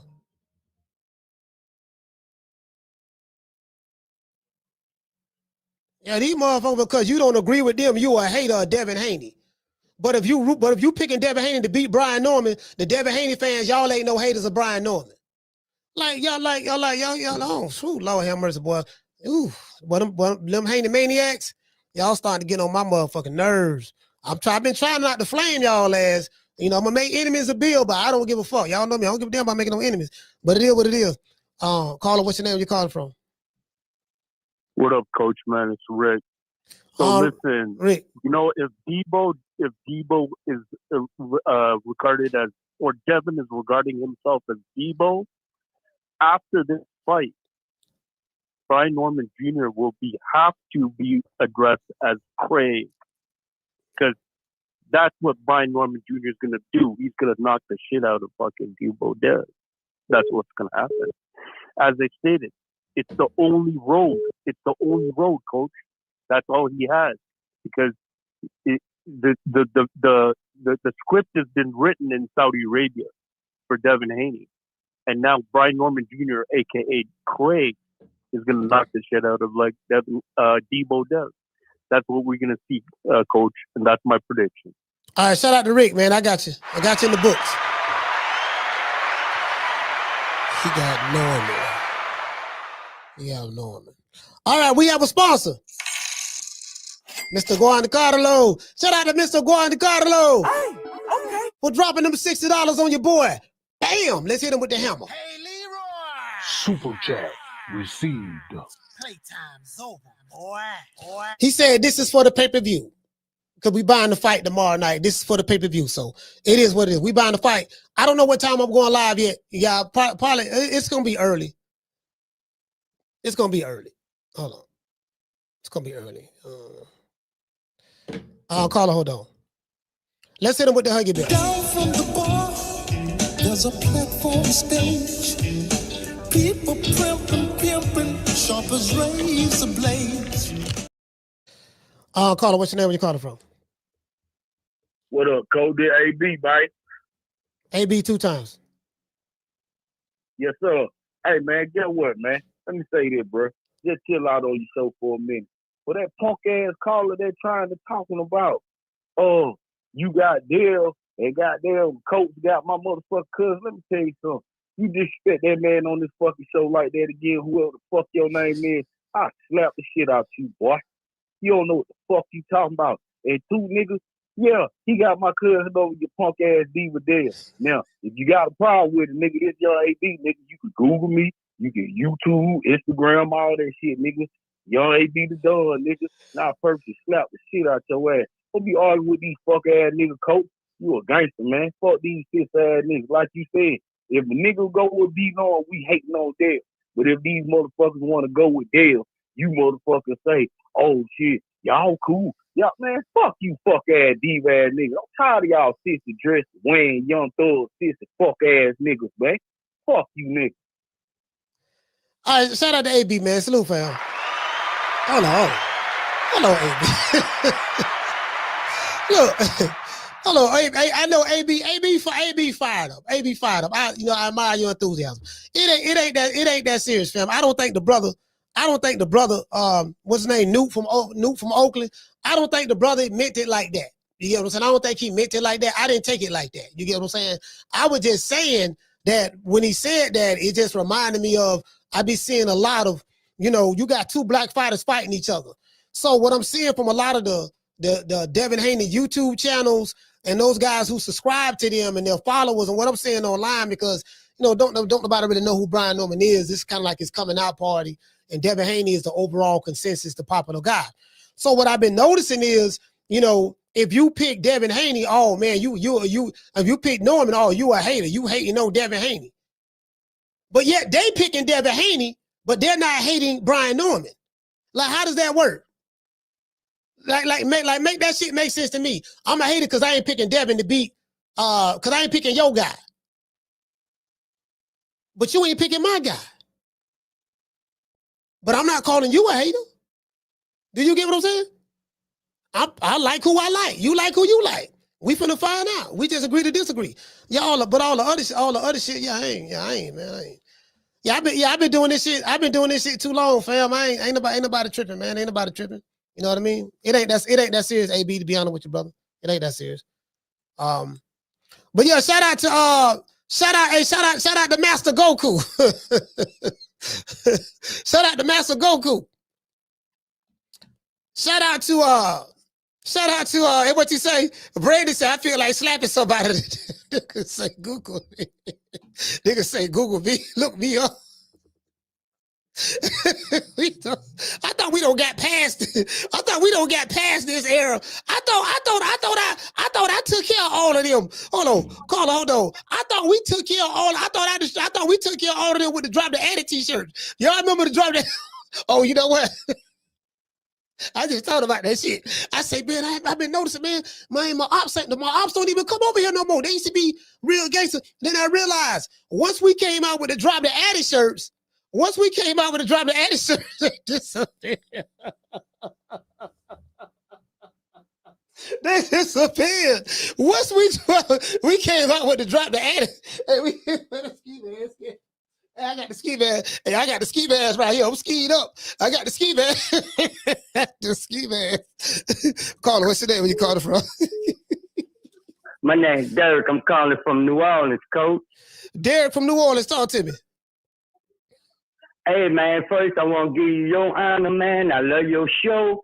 And I call you the Jerry Springer and Murray of Boxing Podcast, because you have them going at it and you sit back and egg it on and laugh. I love that. I love your humor. But on the thing of Devin, I was a Devin fan, but he got exposed. He can't punch and he can't take a punch. So I don't know why he boxing. He need to just go play tennis, a non-contact sport. No, you know what? No, man. Listen, I like Devin Haney. I'm telling him, I like him. I met him twice. He's a nice young man. I like him. You know what I mean? I really don't have any ill will towards him, anything like that. It's just in this fight right here. I don't like him in this fight. Not against this guy, you know. And everything the I'm saying. Linares fight exposed. I mean, yeah, he got clipped in a Linares fight. You know, I think that was the fight where everybody said he was, you know, he was chinny and stuff like that, because he actually right after that fight, right after that round, he kind of like was holding on for the next round or two until he got his wherewithal back. So a lot of people felt that way, but Devin Haney's a good fighter, man. He's a good fighter, bro. I mean, I can't sit back and. I don't take that away from him, but he don't have no punch and he can't take none. That looking pretty ain't gonna get it. Yeah, well, get what we finna find out, because Devin said he gonna test Brian Norman chin tomorrow night. That's what he said. So I'm anxious to see that. Me too. I think Brian Norman gonna run that Devin with his hands behind his back and still be standing. Oh, no about that. All right. All right. Hey, Derek, I appreciate you, man. New Orleans, stand up. Yeah. Man, you get what I'm saying? So it is what it is. Hey, shout out to Felicia. Felicia, what's going on? What you say? She said, I like Dale too, but I'm scared as fuck for him. Hey, man. You know what it is? Hey, Master Goku, what did he say? He said he held on for dear life. It is what it is. Hey, phone lines open, man. 530-494-9636. Anybody got something to say? Call. I'm here.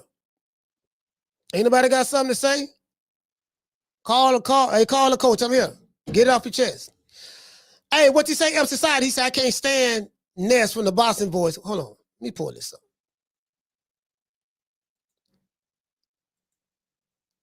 What did it say, fam? He said, I can't stand Ness from the Boston Boys.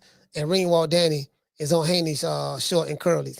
Well, I think Ringwalk Danny, I think he's a part of he's a part of Devin Haney's team. Yeah, like he's a part of Devin Haney's team. Yeah, he's a part of Devin Haney's team. So you get what I'm saying? Hold on.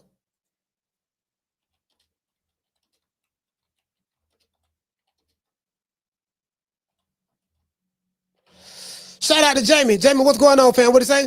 He say, I got Norman, late TKO. Yeah. Yeah. What did he say? He said, Ken Norton been stopped 3 times. No one called them Chinny. Devin never been down and out. I mean, you know, it is what it is. Chinny is basically people got different definitions for chinny. Like if you've been knocked down, you chinny, but they pick and choose who they want to call chinny. Chinny is basically how you take a punch and then how you recover from it. Like if you have a hard time recovering from a punch after you get tapped, that's chinny. Motherfucker, all you gotta do tap that chin one time and get them rattled, or chinny is your punch resistance isn't that strong. You don't have a strong punch resistance. A motherfucker just tap you and you're going to go to wobbling. You don't have a strong punch resistance. That's looked upon as chinny. But what they do in today's time, if you get knocked down, they call that chinny. So, it's crazy. It's a bunch of casuals that's coming up with definitions they don't even know the meaning to. Caller, what's your name? You calling from? Hey, what's up, Coach? This is Raheem from DC. Raheem, talk to me. I just got 2 questions for you. I just want to see your perspective, right? Number one, I'm gonna get back to the Devin Haney fight. But if Ryan Garcia wins the belt in February, would I change your opinion on him? And my second question will be, what's the worst case scenario for Devin? If he gets knocked out early, would that change your perspective on him? When you say That's perspective, what I had for you, Coach. So what is my perspective? As in, well, you know how the rumors is that he's chinny. He ran last time, and so he go in there and he ran last time. Knocked out. He did that. Yeah, I know he ran. But I give him a little grace because it's been a year layoff and it's the first fight back. I give him a little bit of grace, but this fight right here, he can't do that. So if according to you, say the worst case scenario, he gets knocked out within 5 rounds, how would you look at him going forward? Do he need to take some more time off? Do he got PTSD? No. I look. Well, it depends on how he performs tomorrow, but I would still look at him the way I look at him now. I think Devin Haney is a really, really good fighter. I like Devin Haney. You know, I met him as I met him. He's a nice guy. He's a really good fighter. I have a great deal of respect for him. My perspective won't change on that because I'm picking the other guy to beat him. My perspective doesn't change regardless of what happened tomorrow night or whatever. My perspective doesn't change. And if he wins, my perspective doesn't change. I still feel the same way about him. Okay, but if he loses, how far in the 147-pound division will he fall, according to you? Do he have to work his way back up, or do he get another title shot? One loss doesn't define a fighter. It's how you rebound from the losses. Some of my favorite fighters of all time have losses. So if he loses tomorrow night, that doesn't define him. I've seen fighters lose and they come back and bounce back. Hell, one of my favorite fighters of all time, Marvin Hagler, had a couple of losses before he won. A couple of losses and a couple of draws before he won the title. And when he won it, he became the undisputed middleweight champion of the world. He reigned for 7 years. So he had a long title reign, right? And he fought everybody. So yeah, man, no, you know what I mean? My perspective won't change, man. And if he lose, that doesn't define him. He can bounce back from that. And if Norman lose, same thing. So what about the Ryan Garcia aspect? People always think he's a YouTuber. But if he beat Barrios, would that change? No, that won't change my mind. I mean, he is what he is. He built this following on social media. Now he was a great amateur when he in the amateurs, but in the pros, he haven't really accomplished anything. Now I do give Ryan a little bit more credit because he fought Devin Haney. He fought Tank Davis. He did that. And then the Rolly Romero fight, he lost in that fight. So now we're going to see what he looked like coming back. So, but Ryan Garcia, people, I looked at him as a YouTube, as a TikToker, an Instagrammer, because that's what he does. He markets himself and puts himself out there like that. Body shot challenge, making viral clips on the Cobra bag, and he got Maybelline endorsements and makeup endorsements and all of that stuff there. My last question is then, how do you rate Barrios? Do you look at him as the weakest champion? Because if Ryan beat him. Yeah, I mean, I don't think much of Mario Barrios. He seemed like he's a nice guy. I don't think much of Rolly Romero, but so I don't know. But styles make fights, man. Yeah. I appreciate it, Coach. All right, salute, fam.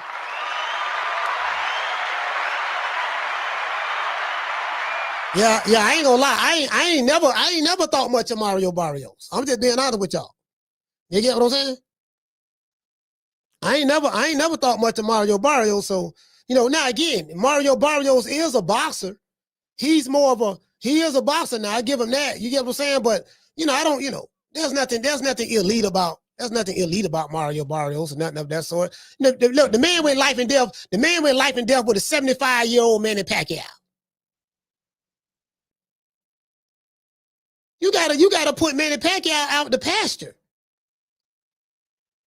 He was there for the taking. Man went life and death with Pacquiao. Pacquiao just left the old folks home, fam. Man just left the old folks home. Man had to put his false teeth in his mouth in the back. Come on, fam. Yeah, I ain't shit. Man, listen. Now, I'm gonna tell you what we need. We need Ryan Garcia, and I don't like Ryan Garcia. He's a bigot. All the racist shit he said online and all that stuff there about black folks, I can't be down with that. Him or Teofimo. That ain't never changing. I ain't one of these buck dancing, Chicken George, jigaboo ass niggas and fighters and boxing who be getting these boys like this passes, skinning and grinning in their face. That's why I respect a lot of these whole ass niggas in boxing with gloves. Cause a lot of them don't stand for shit. Yeah, you're a warrior in the ring, but you don't stand for shit. They don't stand for nothing. That's why I don't think much of a lot of them. I don't have high expectations. I keep everything in the realm of what it is, boxing. He's a good fighter. I like him as a fighter, but anything outside of that, I can't really fuck with him. Caller, what's your name? Where you calling from? What's going on, Coach? It's Fred. I'm calling from Houston. Fred from H-Town, talk to me.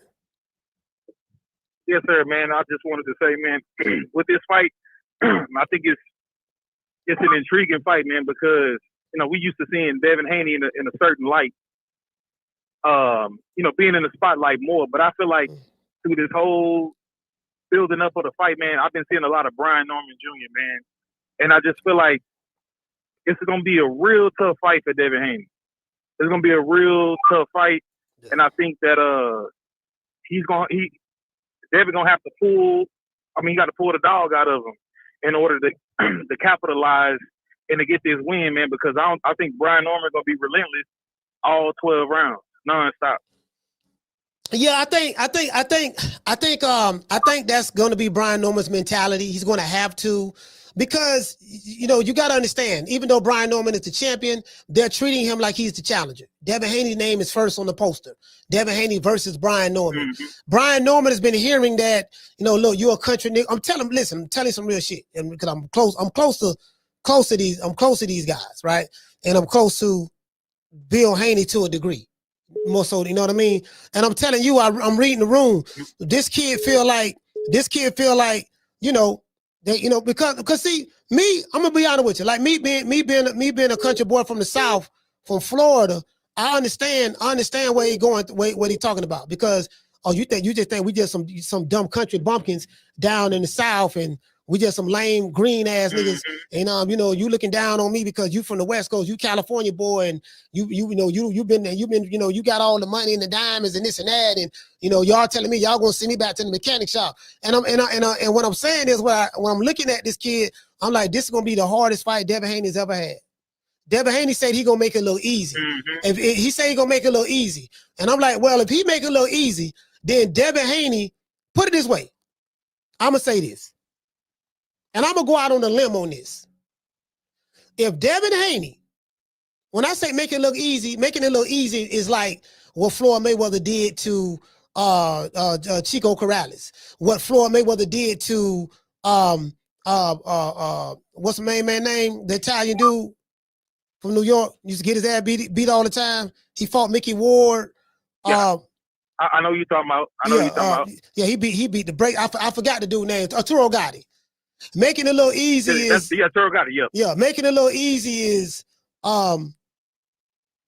it's my mind going blank. It's a bunch of fights out there, that I can think of that is kind of like going by. Floyd Mayweather been in a lot of them. Mike Tyson been in some fights that made it a little easy. Lennox Lewis been in some fights he made it a little easy. Like when he beat Mike, he made it a little easy. If he do some shit like that, to Brian Norman, I would say Devin Haney is the greatest fighter in the history of boxing. True. True. Exactly. And if I could say this, coach, real quick, is I could see if it was a thing to where Haney like backed up what he was saying. Like, I know a lot of people been kind of going in on Haney because of the points that he kind of made, what he took from Floyd, playbook, like saying certain things that Floyd said, so on and so forth. And so I think it just looked bad. It looks bad on Haney's end if he doesn't display what he talks. You know what I mean? Because like I like and since I've been watching the whole thing, getting ready for the press conferences, everything, I believe Brian Norman more than I believe what Haney's saying. Not like unbiased. It's just I believe that he's serious. Whereas Haney's still in the mindset, he's still doubting himself, you know what I'm saying, because of the beating that he took. I mean, it's clear, even from the fight with Ramirez, he should have took him out. You know what I mean? He should have took boy. I mean, dude was past his prime. He should have took him out. I get it. You need a tune up. You need to get yourself acclimated with the fight game or whatever. But that, I mean, man, this guy here, young, he ready, and I don't know if that was. If he ready for that, it just seems like it. I mean, I don't know. Maybe he ready in his mind, but it just seems like it. Well, I'm gonna say this in closing before I let you go. When I interviewed Bill Haney, I specifically brought up the Regis Prograis fight, and I said, Bill, explain to me why you did not knock Regis Prograis out, or at least have Devin stop this dude. Regis Prograis was wobbly on wobbly legs after Devin Haney dropped him. All through he wobbled him a few times after the after that knockdown, and I'm like, Bill, he was ready to go. Bill Haney specifically told me live, not live on air. He said it on this channel, but when I did the interview, live on the interviews on my channel, he said, well, since when we fought Lomachenko, y'all said that we couldn't block the left hand. Lomachenko kept hitting Dev with the left hand. So what we did was we worked on that and we fixed that in training camp. And so we knew that Regis Prograis, him being the southpaw, the Rules, what y'all called him, we wanted to take away the left hand. We wanted to prove that we can go 12 rounds without getting hit with the left hand. So I said, Bill, I said this in the interview. I said, come on, Bill, that's some bullshit. That shit don't even make no sense, what you just said. I say, bro, what fighter wants to fighters don't get paid for overtime. If you got an opportunity to stop your opponent, you stop your opponent, because anything can happen. This man was ready to go. And he said, no, I told him to stick to the game plan. He stuck to the game plan. And you know what I told Bill? I said, Bill, man, you coach scary. You coach scary. Yep. But anyways, shout out to Fred A-Sound, salute.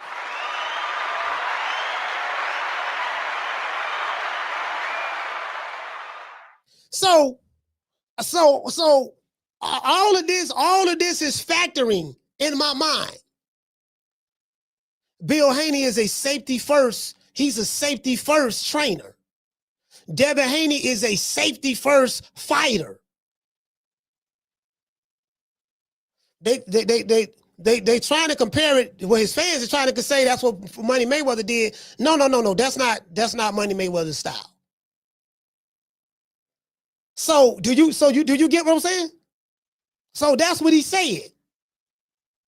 That told me a lot. That answer to that question told me a lot, not only about Bill, but about Devin.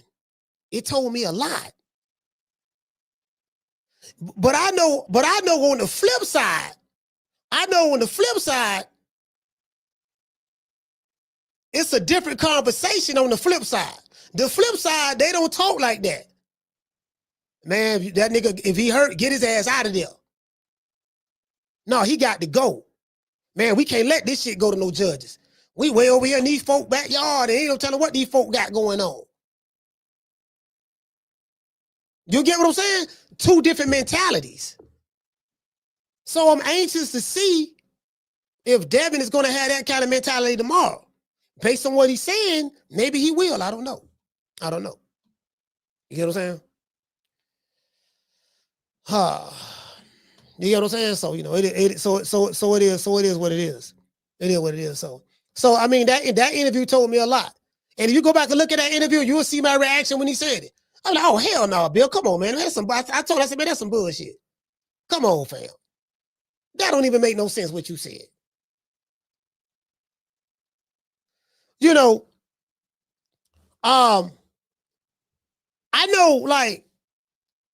know, I know Bud. I know Bud very well. And I'm like, Crawford don't fight like that. If Crawford got a mofo hurt, he trying to get him. If he know he got you hurt, to the point to where, okay, he ready to go. He trying to get him.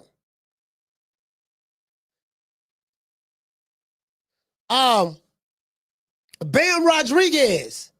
If Bam know he got you hurt, he trying to get him. A new way to Monster. If he know he got you hurt, he trying to get you out of there. Alexander Usyk. Not the greatest punch in the world, but if he know he got you hurt, he trying to get him. Lennox Lewis. Tito Trinidad. Floyd Mayweather. If Floyd know he got you hurt, he trying to get your ass out of there. He ain't trying to go 12 if he don't have to, because he got brittle hands. Look at them Pretty Boy Floyd fights. When Floyd Mayweather was Pretty Boy Floyd, what he was doing? Pretty Boy was trying to get him out of there. He wasn't trying to go 12. Look at some of them Money Mayweather fights. He was trying to get you out of there. He wasn't trying to go 12. Now, quite a few of those fights he was going 12. Conor McGregor. Well, guess what? Conor McGregor, that was an MMA fighter, but he went on ahead and stopped him. Manny Pacquiao, Floyd did a lot of moving in that fight. Robert the Ghost Guerrero, Floyd did a lot of moving in that fight. Sugar Shane Mosley, after Shane rocked Floyd, what he did, the entire fight, he was right there. He was right there stepping to Sugar Shane. Now, Shane Mosley was way past his prime, that is true, but he still stepped to him. He hid behind his defense, the shoulder, and he would look in the counter because he knew he was the faster, quicker fighter. See, when Floyd know that his head speed is faster than yours and quicker than yours, then he'll sit right there. Because he know he can pick the shot. He can pick it, this like that, pick, roll, catch, roll under. You know what I mean? He got good step around footwork. When he know that he faster than you.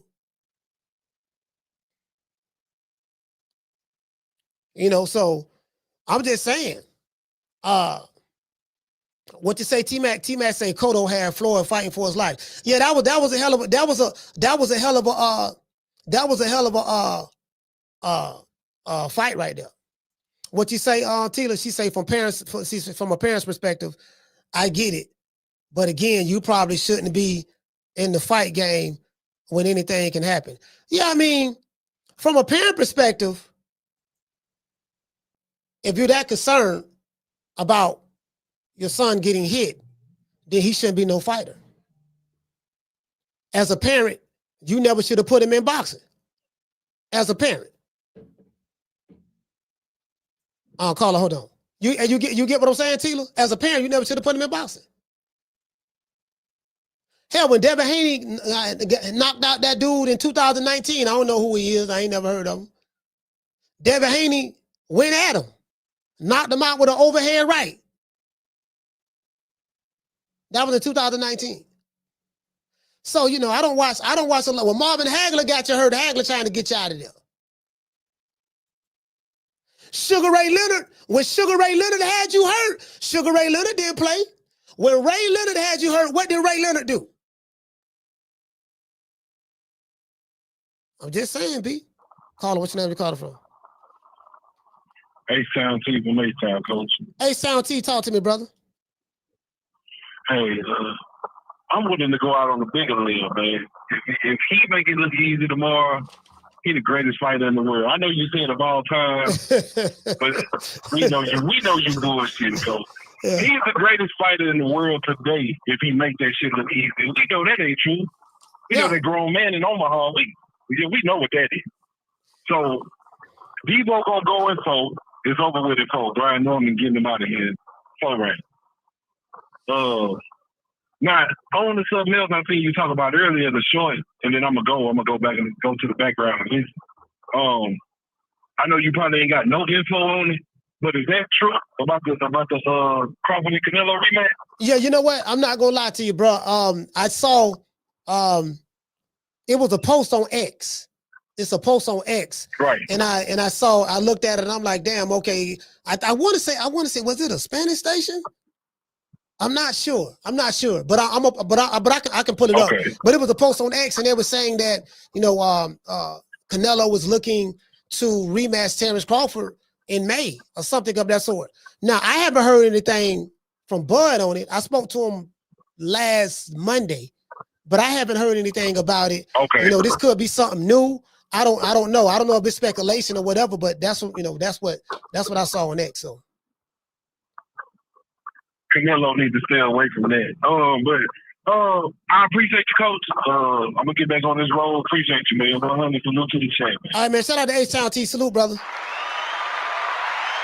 Yeah. Yeah. So I'm just trying to. I'm like, well, if that is the case, hold on. Let me look at Ring. Is it on Ring?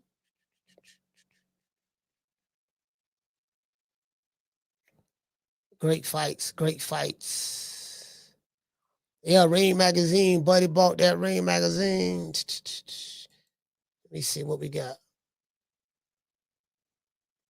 I don't see it on Ring yet. I'm looking at Ring. I'm looking at Ring. Right? Let me let y'all see what I'm seeing. Hold on. Y'all see I got that man right there, Hagler, goddammit. That dude right there was a no nonsense fella. Yeah, they say Super Matthias got popped for Osterman. Okay. Debo Dev. Misspelled Debo.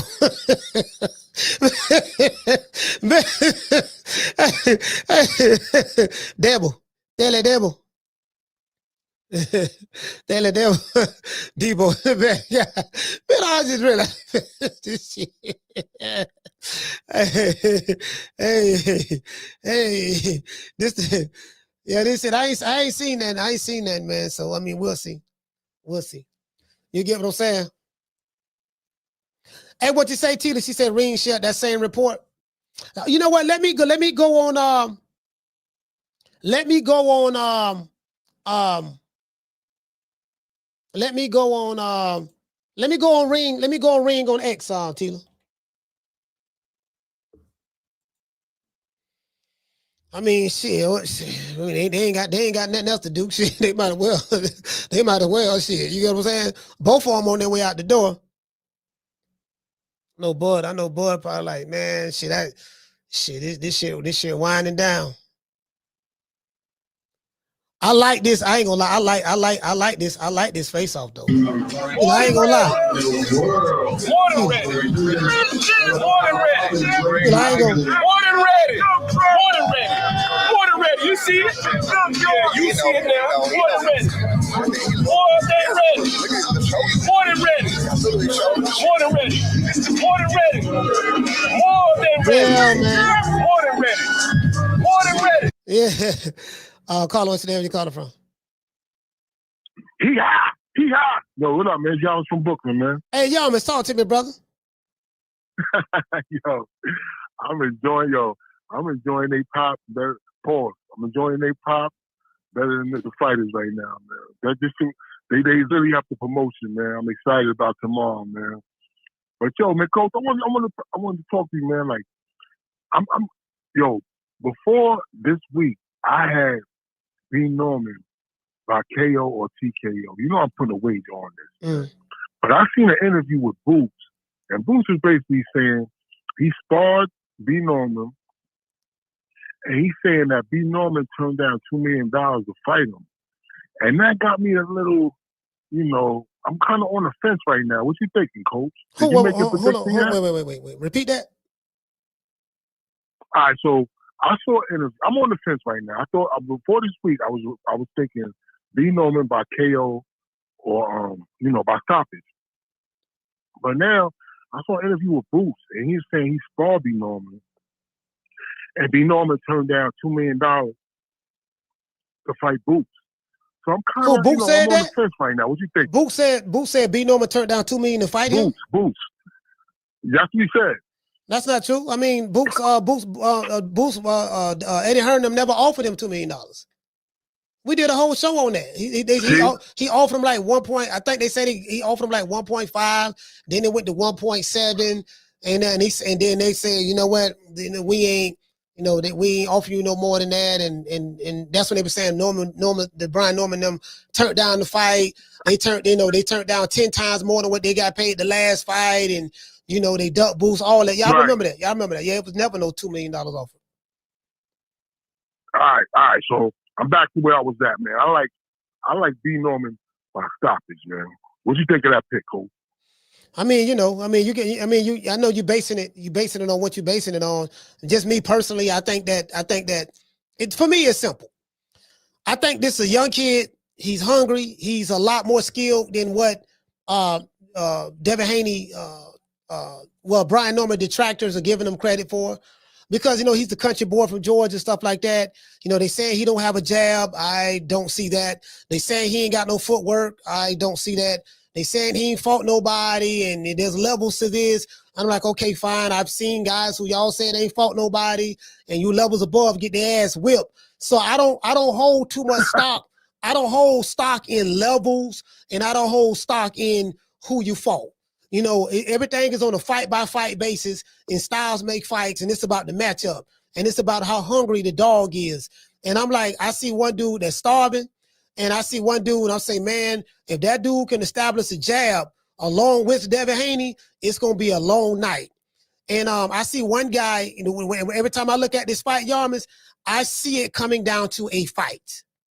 I don't see it being, you know, the boxing exhibition with a boxing, and, you know, it's going to be a boxing match. I'm going to be like how the Regis Prograis fight was for Devin. He made that look real easy. Devin is saying he going to make it look easy, like pretty much like Regis Prograis. I don't see that. Not with this guy. So I could be wrong, but I don't see that. I see this dude, you're going to have to kill this. He's going to have to kill Brian Norman Jr. in the ring tomorrow night. Yo, coach, just changed my whole bet, man. So I'm taking what I originally thought, man. I'm gonna take B Norman by KO, man. I'm going with that, and I just want to make a quick comment before I get the phone. Yo, that I agree with you were saying. Cotto gave Floyd a hell of a fight. I watched nearly all Floyd's fights. Yeah. Floyd's fights, man. I thought Cotto gave him by far the toughest fight. And I remember he was saying after the fight, like right after, like, yo, I'm ready to hang it up, man. That kid was tough. And, you know, as a Cotto fan, I always appreciated him because he always was willing to take the risk to win, you know? But, well, that's what I got, man. All right, but shout out to Yarmus. Thank you, brother. Hey, but Yarmus,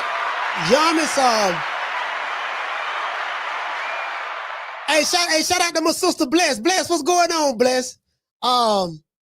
Yeah, the reason why I talk about that Miguel, I'm glad he brought that up. That Miguel Cotto fight, Miguel Cotto and Floyd Mayweather, like Floyd had the fight.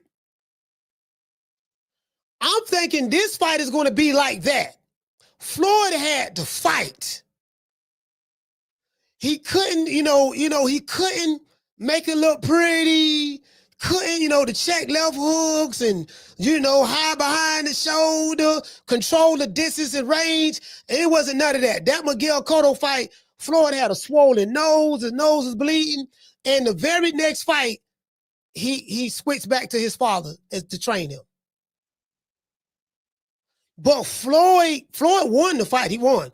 But Floyd showed he had that bite down, that grit. He showed that he can take it as well as give. This motherfucker hit me, swelling me up, but I'm coming back, hitting him, swelling him up, catching him with some good shots as well. It was one of those tight fights. Do you get what I'm saying? So, yeah, man, Floyd showed he had that bite down, that grit. I have yet to see that. I want to see if Devin gonna be able to hang. If this come down to a fight, I want to see what Devin inside fight game look like. Floyd had to fight Miguel mid-range to inside.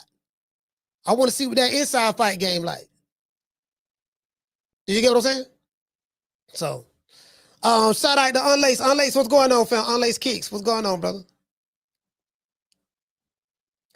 Shout out to JC. JC, salute. Shout out to the Not $2. Salute to you, fam. Master Goku said Cotto gave Floyd hell. Yeah, that was a good one. Yeah, that was a good. Hey, you know what? That's one of my favorite fights. That's one of my favorite fights. You get what I'm saying? And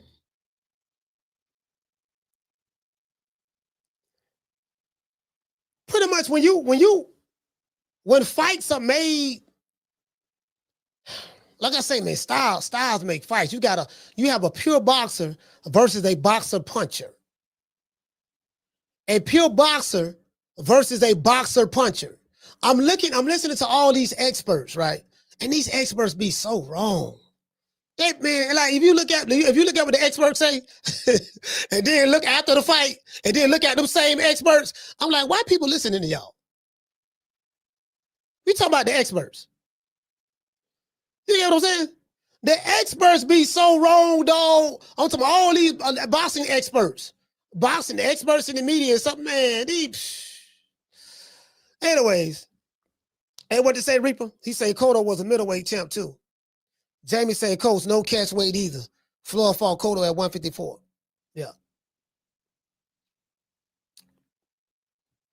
Shout out to Trey. Trey, what's going on, fam?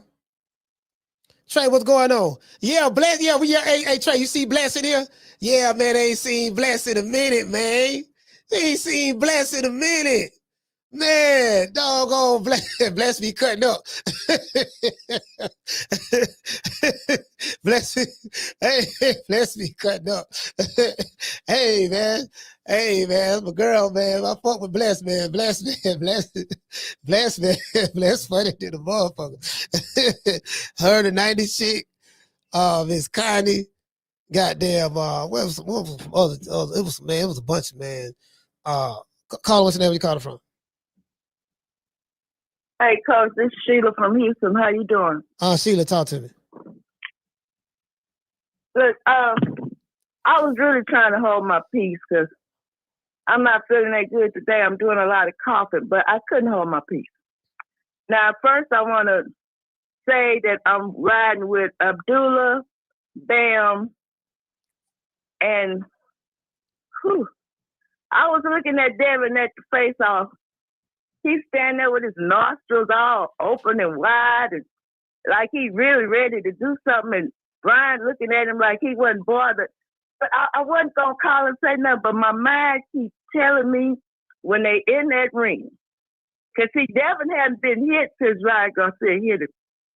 And I said, if Brian messes around and hit that boy and he hit that flow, he going to get back up with them nose open and everything. But when he get up, he going to be seeing double because it's his first hit. He don't know if he going to be seeing Ryan Garcia or Brian Norman. He going to be he don't know whether to run to one or run from the other. And he just going to go in there, and I think he really going to try to fight Brian Norman Jr., but I don't think he got what it takes. And as far as the Mexican Monster, I want to stick to Cole with Yarley, but I don't know. Benavides might win the fight. That's my call, Coach. All right, shout out to Miss Sheila, H-Town. I hope she feel better, man. Hey, listen. I hope she feel better, man. Hope she feel better. Yeah. You know, me like when I make these picks, a lot of times I look at the styles. Like the style is everything. I'm like, man, you know, this gonna be a dog fight. I honestly believe this gonna be a dog fight. You know, a lot of fights on this level, championship fights, they don't be easy fights. I know Devin Haney say he gonna make it look easy. You know what I mean? But yeah, this ain't like you ain't fighting a nigga my height. You know, this dude just as tall as you, got a longer arm reach. He brings different dimensions to the game, younger, stronger. Well, we gonna find out how strong he is, but that motherfucker strong as an ox. So I'm anxious to see exactly how he fights. As I told Bill, you know, Bill told me, he said that Devin has a lot of tools in the warehouse that he haven't pulled out. And I'm listening to some of the interviews that Devin Haney has said leading up to this fight. He said that there's a lot of tools that I'm gonna pull out that I haven't used yet. I'm anxious to use these tools to show y'all what I have. So what Devin Haney is saying is lining up with what Bill Haney told me in July when I interviewed him in Miami. Bill said that Devin has a lot of tools in the warehouse. Devin is saying that he has a lot of tools that he's looking to display come November the 22nd against Brian Norman Jr. So I'm anxious to see these tools. I never seen the tools. So maybe when I see the tools can make me a believer. And just right now, I haven't seen them. So since I haven't seen those tools, I can't, the Haners are speaking from a position of what they seen. Cause I haven't seen any of his fights, the tools. So, I seen him win fights, but I haven't seen any of these tools that he's talking about. So I'm anxious to see these tools that Devin say he's going to pull out against Brian Norman and that Bill has been telling me about. Cause I haven't seen them. So I'm trying to, you get what I'm saying? I'm trying to. Now, Devin have beaten people different ways. He's beaten George Kambosos the first and second fight differently. He beat Lomachenko differently. And he beat Regis Prograis differently. And then the Jose Ramirez fight, he beat Jose Ramirez differently. So, arguably you can say he fought 5 different styles against 4 different people. So he fought a different style against Kambosos 1 and 2, 2 different styles. He fought a different style against Lomachenko. He fought a different style against Regis Prograis, and he fought a different style against Jose Ramirez. So I guess if I look at that, I can see the two. I guess I get, you get what I'm saying. So, and he fought a different style against Ryan Garcia. I don't see him trying that style again. Carla, what's the name you called from? Reese from East Oakland. Reese, East Oakland, talk to me. Yo, Coach. Hey, so who was that just called right now? From Houston? What's her name again?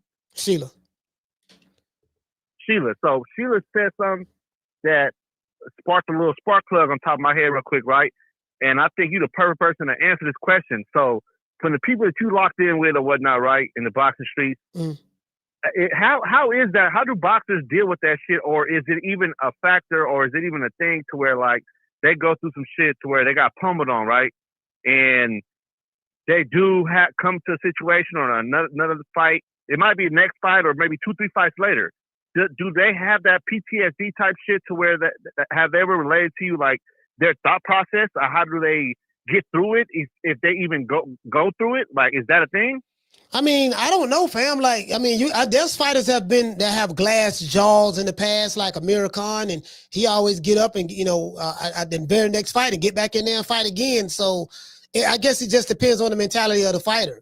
Some, like Amir Khan was known for being chinny, having a glass jaw, but he'll get back in the ring and fight again. So, it just depends on the individual. I don't think everybody's the same. Sheila said something that I didn't think about. She said Devin Haney hasn't really gotten hit since the Ryan Garcia fight.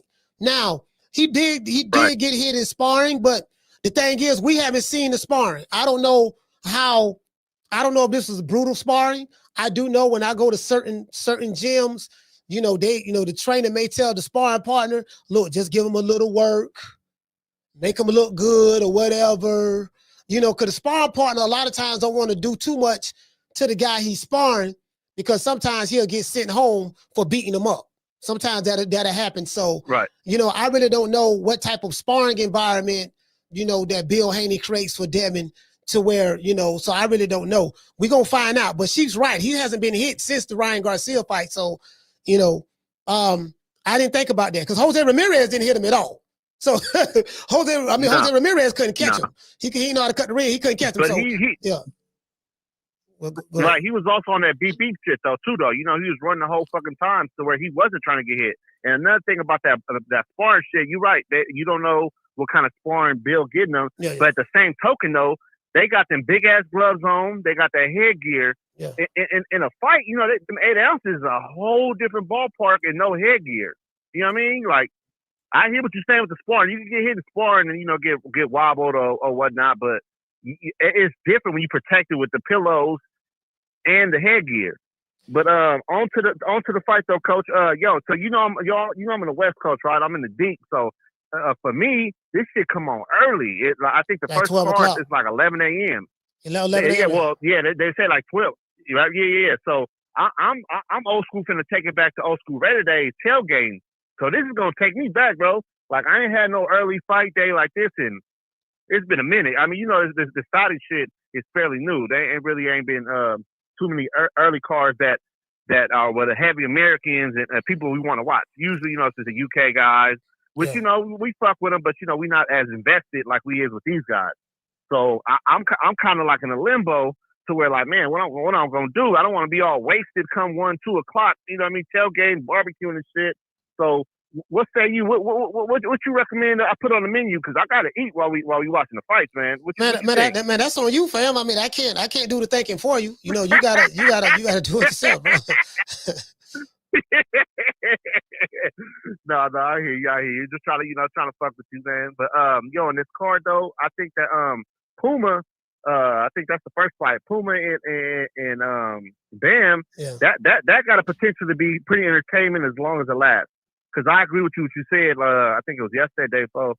Bam legit has like pound for pound like qualities. The boy, his angle is just like Baby Lomachenko. He got popped and he fight whoever, wherever. I think this is the first time he actually got somebody though that's stepping to him. You know what I mean, Puma, he's these Argentinian cats, they come out of nowhere and they push wigs back. If you remember, Keith Thurman got fake rocked by Chavez a couple years ago. I don't know if you remember him. Yeah, I remember. Oh, my bad. Oh, damn, Coach. I thought we was rapping. Hey, I'll tap in with you tomorrow, Coach. All right, salute, fam. Hey, shout out to Reese Oakland. Yeah, man. Hey, shout out to Loyalty. Hey, okay. Dropping that $2 super chat. He say Debo Dev. He say Debo and fire tomorrow. We robbing Vegas. Robbing Vegas, huh? Shout out to Loyalty. He say Debo doing all that just to get hit with a brick. Shout out to Devin Coach Ron. Hey, okay. Dropping that $2 super chat. He say I'm betting my couch. I'm betting my couch money and coffee can coins on Debo. Shout out to Rico for becoming a member, man. Naptown, stand up. Shout out to AGs. Dropping that $2 super chat. He say Devin gets dropped in the 2nd, 5th, and ended in the 8th. Again, like I said before, I like Devin, man. I like Devin. I just don't like this matchup for him. Down from the bar, there's a platform stage. People pimping, sharp as razor blades. I'm happy. Like, I wish this fight was in America. I'm happy that someone like Brian Norman Jr. has an opportunity to fight on this stage like this. Shout out to Turk Al-Sheikh. Devin Haney is the more accomplished fighter. He's former undisputed lightweight champion. He's a 2-division world champion. He beat Regis Prograis. He beat Lomachenko. He beat George Kambosos twice. He's beat Jojo Diaz. He's beat Jorge Linares. He's beaten Jose Ramirez. He beat those guys. Regis Prograis, the Rougarou. You get what I'm saying? So, he got the experience. He's levels above Brian Norman. He fought the bigger names. All of that. We're going to see if that's what's going to win the fight. We're going to see. I've never seen it, but we're going to see. We're going to see if that's what's going to win the fight. I remember I had a dude. You know what? I ain't even bring this dude though, because this motherfucker right here I don't even like this motherfucker. I don't even bring his ass up. Anyways, I read that super chat already. Yeah, man. So I'm just sitting back. And that's how I'm looking at it. I'm like, I think this shit gonna be a fight. This ain't gonna be no pretty boxing match. I think it's gonna be a fight. I think it's gonna come down to a fight. Caller, what's your name? You calling from? Damon from Detroit again, Coach. Damon, 2 times. Talk to me. I disagree with y'all on one thing. Say if this fight was in America, what y'all think would have happened at that press conference? You think it would have went that cool? Dev in America is diabolical. He push people. He get real gangster. He got to act right in Saudi. So I'm kind of glad in that regard. I would want to see it in America so I can actually go to the fight and we can go check it out. But I don't think this was a good one to have in America. I think the energy with the Normans and the Haneys was a little too much. Too much entourage with the Haneys, and might have been too much with the Normans. So it's probably a good neutral zone. Probably a good neutral zone, Coach. I didn't even think about that because I know how Bill got 20 dudes over there from Oakland right now with him. You know what I mean? And he'd have had 100 if it was in America. Bill like to go back to the streets of Oakland and shoot everybody a couple of dollars, and y'all come up here, be up here on stage with us, and because Bill like to use the intimidation factor. He like to try to intimidate. I'm just, a lot of y'all probably don't know this, but I'm just telling y'all, I know this side Bill like to roll. We gonna have a lot of dudes there. Bill gonna use every trick in the book that he can get away with in order to get you to feel some type of way, to get you out your game or get you thrown off, or hopefully you don't get popped with nothing. They gonna, you know what I mean? It's just a lot of shit that go on in the background. Y'all have no idea. Like, a lot of y'all don't understand why Bill Haney is so hated. Some of y'all don't know. Oh yeah, because he's a tactician. Bill got tactics for you. Yeah. And it's a lot you don't see. He talk a lot, but he moving a lot of pieces. So we talk a lot of junk about Bill and how much he talks, but Bill must make a lot of moves too. Yeah. So I'm gonna say I think this is a better neutral ground fight. All right, salute for you. Yeah.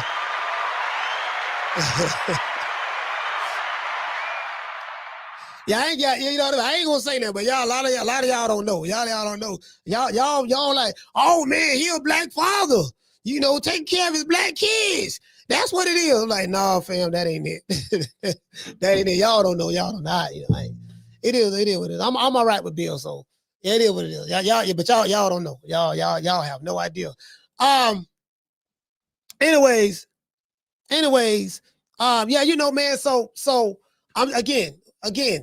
I still kind of wish this fight was over here in America because it was like, man, it's just the time, the electricity, I think, but I do get what Damon is saying. If it would have been in America, Bill probably would have had 100 niggas with him. He would have been 100 deep, easy. He'd have been 100 deep, easy. Yeah, he'd have been 100 deep, easy. You get what I'm saying? So Bill gonna do that.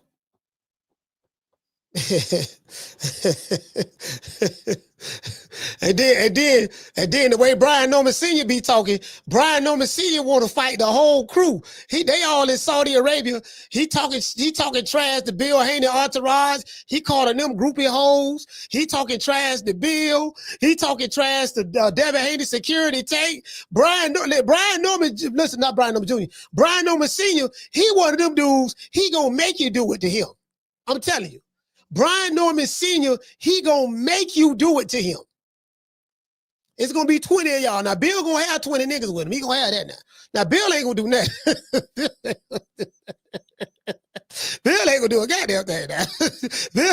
Bill gonna talk that shit, but that's about far that shit gonna go. Bill, but see, y'all see 20 niggas behind me? All right, okay. What you said? Huh? What you said, Norman? All right, now you better watch out now. You better watch out. Oh, Bill, old pussy ass nigga, you ain't gonna do a goddamn thing. Bill, what's up? Stop hiding behind them coward ass niggas you got behind you. Stop hiding behind them cowards. And then them dudes get mad, and then they coming to war. Beat Norman by himself. Bill hide behind them, talking trash. They jumping. True. See, that's the type of nigga Bill is. Hey, that's the type of nigga Bill is. Hey, yeah, y'all don't know. You see, y'all don't know, boy.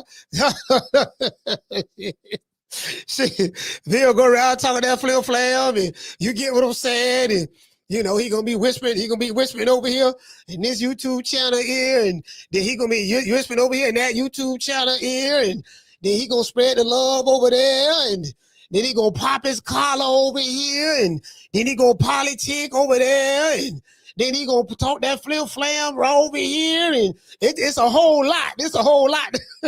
Y'all don't know, but y'all don't know. But I say they don't know. They don't know. It is what it is, man. It is what it is. They don't know. You know what I mean? I say they don't know. The fuck you all rolling up on for, cuz? He must don't know. He can't know. Huh? He can't know. They don't know. He must don't know. He can't know. Hey, so because some of these dudes, they mesmerized by the celebrity of Bill Haney. See, it ain't just like what I like about Bill. Bill funny. What I like about Bill, because I see right through Bill, right? But Bill talked to me. Bill talked to me like I don't see him. Right? I said, okay, Bill must think I'm just old country nigga from Florida. I don't see the game, because he's from Oakland and shit like that. So I, Bill be talking, popping that collar, popping that flim flam. I'm sitting there laughing and shit, kid. I said, boy, this nigga, he got all the game. This nigga got all the game. I put the G in game. Caller, what's your name? Where you calling from? Archie from Vegas. Archie from Vegas, talk to me, fam. Hey man, I was telling you about that Brian Norman Haney fight, right? And I remember you were saying that the stiff jab is gonna be the key in that fight. Yeah, I for think both it's fighters. gonna be the key for Brian. Yeah. I think it's gonna be the key for Brian. But I don't think it's gonna be the keeper for Devin, because if he throws that stiff jab and he don't bring that hand back right fast enough, you know what I'm saying, Brian gonna come over the top with his own right, boom, and knock him out. You know what I mean? That's a tricky shot. You know, that stiff jab. Yeah, that's a tricky shot. We know what, Archie, it depends on, like again, if Devin is fast enough, he can establish his jab, you know, because once you extend it, you establish the jab, as long as you keep the phone booth up. But I do see what you're saying. If he don't bring it back fast enough in time, he can get countered over the top. So yeah, I see what you're saying. Yeah, because Devin not really fast like that.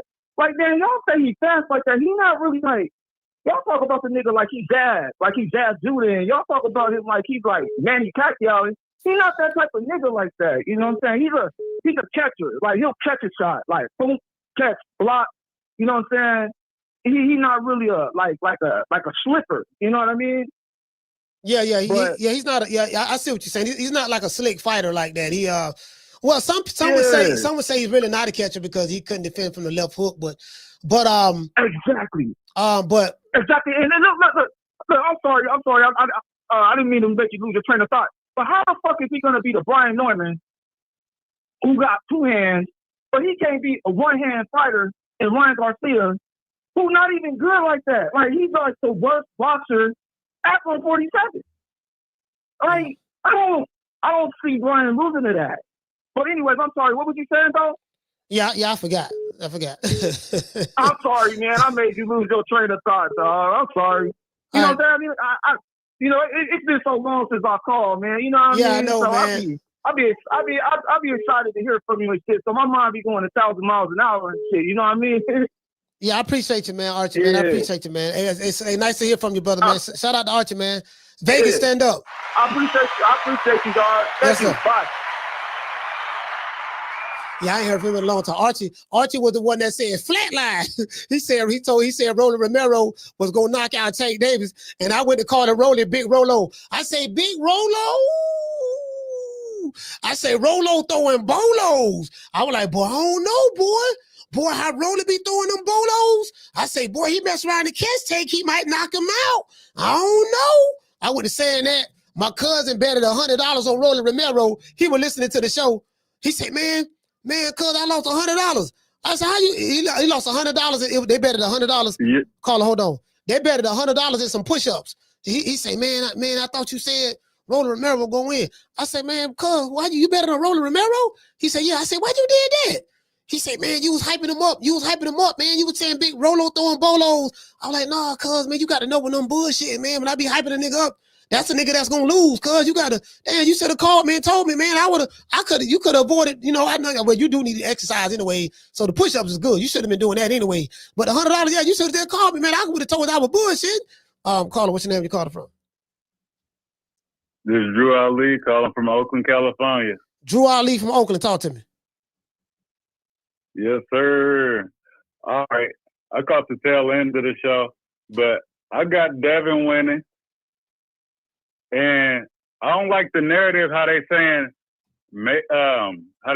Haney is not fast, he's not athletic, and all of this stuff.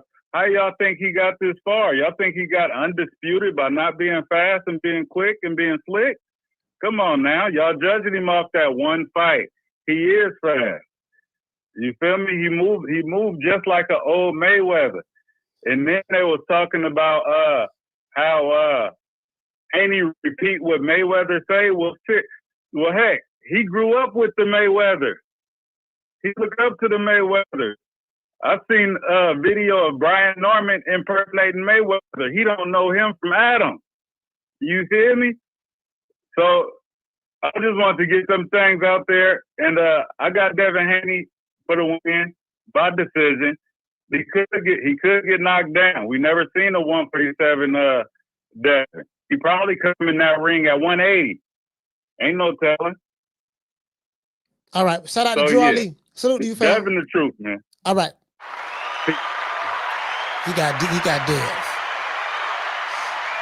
All right. Let's see. I know he got Dev too. Y'all hold on. Got another call. The phone lines is hot. Caller, what's your name? Where you calling from? What's up, Coach? This is Damien from the Bronx. Damien from the Bronx. Talk to me. How you doing, champ? Yeah, I'm doing good, Coach, fam. man. Long time I ain't talked to you. Respect. Yeah, man.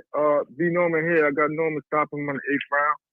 I just want to touch on the Bill Haney. Yeah, man. Bill Haney, he himself is a tool in the tool shot. You know what I mean? Because he gets into the quarters mentality, and that's not gonna work with the Normans, man. I remember he hit Regis with that beige smoke comment. That shit is still in Regis' head, man. So that took a lot of guys out the game plan and shit, man. Word, that was a tough one there, man. But yeah, man, homie with the roly bolo, man, you gotta listen to Coach, man. The Puerto Rican assassin. You know, that's it. The Puerto Rican assassin. Man. Respect, Coach. Yeah, right, you know what I'm saying? Respect, Coach, man. All right, salute, man. Go to this shit, man. You got me into all of this. I'm Trini. I changed myself to Trini BX on the comments, so you know it's me, baby. I'm always repping you. Whenever somebody tries to steal your shit and other podcasts, you're going to hear me say, salute to Coach Malachi. Stand up, bro. Hey, man, I appreciate you, man. Week, man. All right, shout out to David, man. Listen, man, the Bronx. Hey. Yeah, that Puerto Rican assassin. Hey, we went on that Puerto Rican assassin campaign, the Debo Devin 5 campaign, Rolo throwing bolos campaign. What else? What other campaigns? We don't have quite a few campaigns over here. Carla, what's the name you calling from? This B Right from Memphis, Tennessee. You say G5? B Right from Memphis, Tennessee. B Right from Memphis. Talk to me. Hey, Coach, I ain't did no drugs in about 2 years, man. I've been sober. I ain't smoking no weed or nothing, but I'm thinking about getting some of this shit these Devin Haney fans on. These niggas gotta be high calling in talking about what he gonna do tomorrow. Talking about he look like Mayweather and all that. I think I'm finna relapse on whatever they get, whatever they got. I need some of this shit because these niggas gotta be high. What are they saying? What fight are they looking at? Oh, and they serious about it. I'm thinking they playing. He say they look like a young Mayweather. So that's what he said. I don't know which one. Old Mayweather. He said I jumped up out the couch like who? What? Where? I want some of that shit them niggas smoke. The next one call in, Coach. Ask them where they getting that good shit from. All right, salute, man. Yeah, I had caught that. I caught that, right? I caught that. I see, man. I've been watching Floyd. Shit, I've been watching Florida a long time. What he said? He said, yeah, man, he remind me of old Mayweather. And I went to thinking, I said, well, old Mayweather, that's Pretty Boy Floyd. He definitely don't remind you Pretty Boy Floyd. So move him out the way. They see the money Mayweather.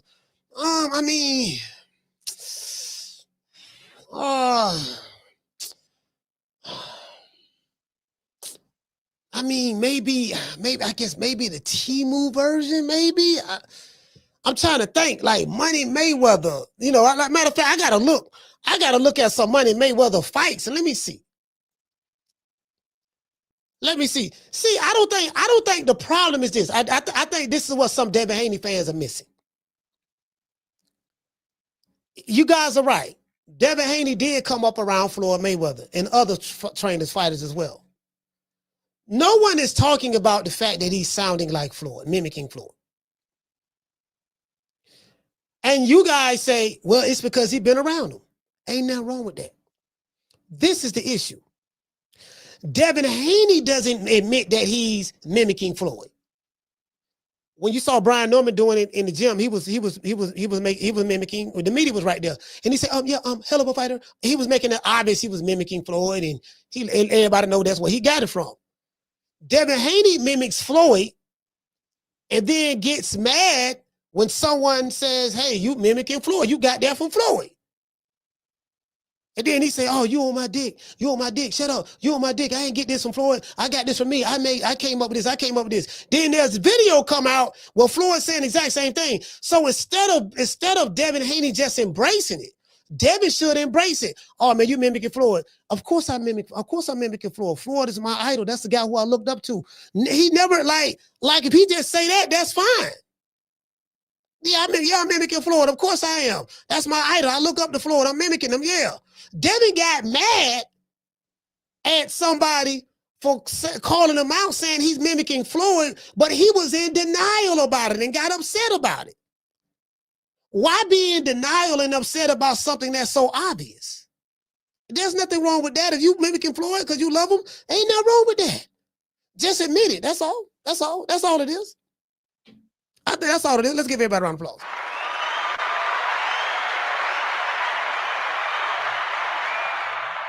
Yeah, that's all. That's all it is, fam. It's the last call. Caller, what's your name? Where you calling from? You're the last call. Coach, what's going on, man? It's Free Smoke from Atlanta, Georgia, man. Free Smoke, talk to me. Hey, man, what's going on with it, Coach, man? Hey, I just want to break something down to the people, man. You know, give me a little second, right? I ain't gonna take up too much time. All right, so Devin fought Linares, 135, right? Mm-hmm. Linares stunned him or whatever. He beat up JoJo Diaz. JoJo Diaz hit him with something. He ain't like JoJo Diaz. He had to get away from. He had to get on his bike in the JoJo Diaz fight. This guy was washed. JoJo Diaz washed up. Linares was already washed up. Yeah. Then he go fight Lomachenko. Nope, he fought. My bad. He fought Kambosos. Did people forget about the video that surfaced the internet about them being happy about Kambosos beating Teofimo? Teofimo, I remember that. They wouldn't have to fight Teo. Yeah, I remember that. They forgot about that part, huh? But anyway. Well, I don't know. I don't know. I don't know if he was happy because because I mean he didn't have to fight Teo. I remember Devin Haney trying to fight Teo. Devin Haney was pressing Teofimo Lopez for a fight. I remember that, man. And Teofimo didn't want to fight Devin Haney. He ducked him. But you know, Teofimo, he part of the Puerto Rican section though, Coach. Well, he ain't Puerto Rican though. He from Honduras. I don't know where he's from. Yeah. Honduras. He from Honduras, I think. I'm just talking shit. Yeah. But I said all that to say this. All right, so they was ready to jump on Kambosos. Everybody knew he was gonna beat Kambosos. Kambosos is trash. Let's just be completely honest. Now that's the C-level fighter he should have been using the Floyd Mayweather quotes about. That's the C-level fighter. Same shit Hickson doing that. Same shit Hickson did also, but that's another story. All right, so he beat up Kambosos twice. Of course, you're going to go to Australia twice and take the belts because it's an easy win. Ain't no way around it. Now, had there been somebody else, a Brian Norman over there from Australia instead of Kambosos, you think he would have took that fight? Hell no. Hell no. He wouldn't give a damn about that shit. It wouldn't have been about no belts and shit. It was a perfect timing in the way his dad moved him strategically, just like you were talking a few weeks ago. It was a strategic move.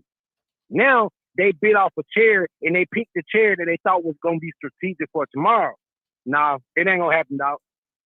I got Brian Norman by stoppage. I don't know which round, but he going to stop him. He ain't going to knock him out. He going to stop him. Bill going to stop that shit because he going to fuck Devin up. Devin ain't built for that shit, dog. That's different. That's my call, Coach. All right, salute, fam. Yeah.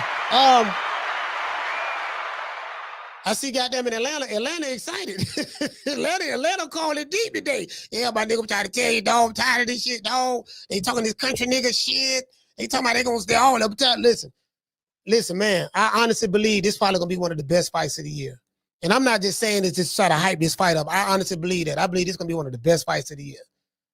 There's a lot on the line on this fight.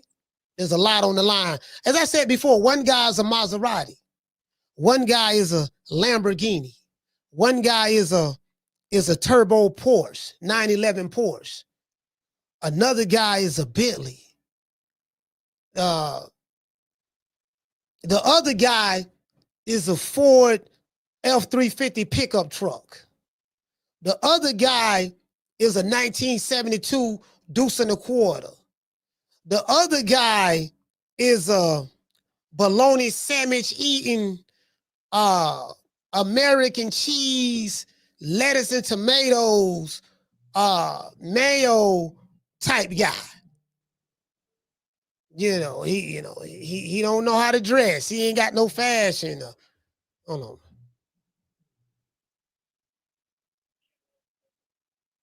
Damn, I'm trying to end the goddamn show. This the last call. I ain't taking no more calls. I'll call. What's your name? You calling from? It's Ken Roy Fuller calling from Lancaster, California. Ken Roy from Lancaster. Talk to me. Last call. Yeah, all I gotta say, I'm gonna make it real quick. Get to the point. Look. Bill Haney told the truth. Y'all lied. Debo dead in 5. All right, then. Goodbye. All right. Anyway, yeah, man. So that's how I look at this fight. I look at one is more like a gazelle. Finesse. Style, elegance. In the spotlight, nice shiny jewelry, exotic babes, flashy cars, dying. You get what I'm saying? Living the life. You get what I'm saying? The Hollywood lifestyle. And the other dude is just a low down, dirty junkyard dog. So,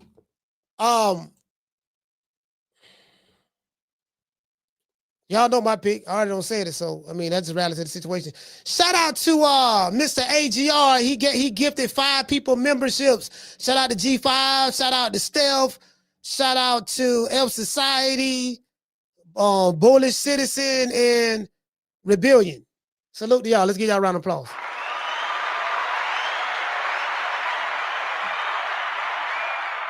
One guy is gritty. A lot of grit. Like you're gonna have to kill him. Like he gonna have to kill that. You're gonna have to kill that boy tomorrow night. Like literally. You get what I'm saying? The other one is just another day in the office. I'm gonna do what I do, go 12, get the victory, and go back home on my jet or whatever. You get what I'm saying? So I see 2 different mentalities. I see 2 different mentalities in this fight. You get what I'm saying? So but anyways, shout out to the hood. I want to thank the whole hood who came out here. I love y'all. I did this for the hood. Y'all know I beat that boy. Y'all already know what time it is. I'm going to give everybody a shout out, man. Shout out to the face of box. Hey. Yeah. Ooh, that look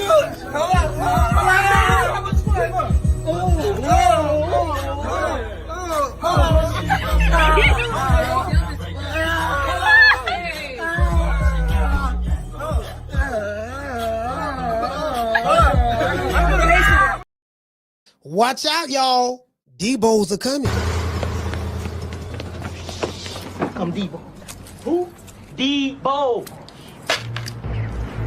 What's up, y'all? What's up, Red? What you got on my 40, homie? Hey, man. Shout out to the Puerto Ricans. I felt like a Puerto Rican in this hair. I felt Puerto Rican. Y'all know I love me some Puerto Rican. I felt Puerto Rican in this. Rican. Yes, sir. It is what it is, man. Hey, look here. Check this out. Y'all know what time it TI is. Nigga, when my name come up, respect it. Let's go. Stop playing with my fucking name. All 3 of y'all, stop playing with my name. I ain't gonna say it no more. Put some respect on my name. Let's say a special prayer for the fighters tomorrow night. They gonna need it. And I want you to hold on to God's unchanging hand, because it helped Joshua fight the battle of Jericho. Yes. It helped Daniel get out the lion's den. It helped Gilligan get off the island. Lord.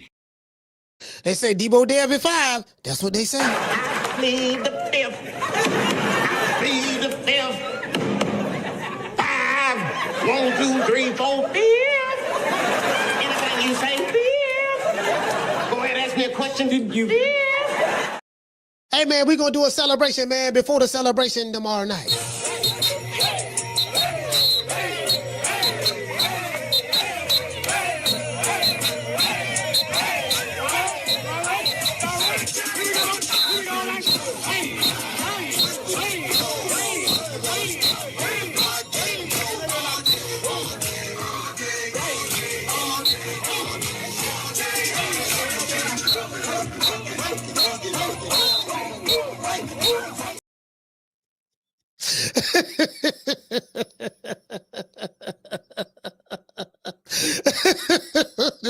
was cutting up. Them niggas was cutting up. You sound like a bitch. Bitch. Man, I ain't worried about jail. Shit, man, I don't give a damn about going to jail. Nigga, take me to jail. Take me to jail? Shit, lock me up. Lock me up. Throw away the kid. Throw away the kid. Hey, man, shout out to Today Friday, man. Shout out to everybody in the chat.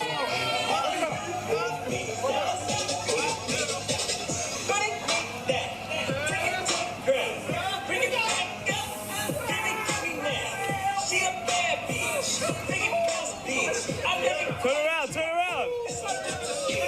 Yeah.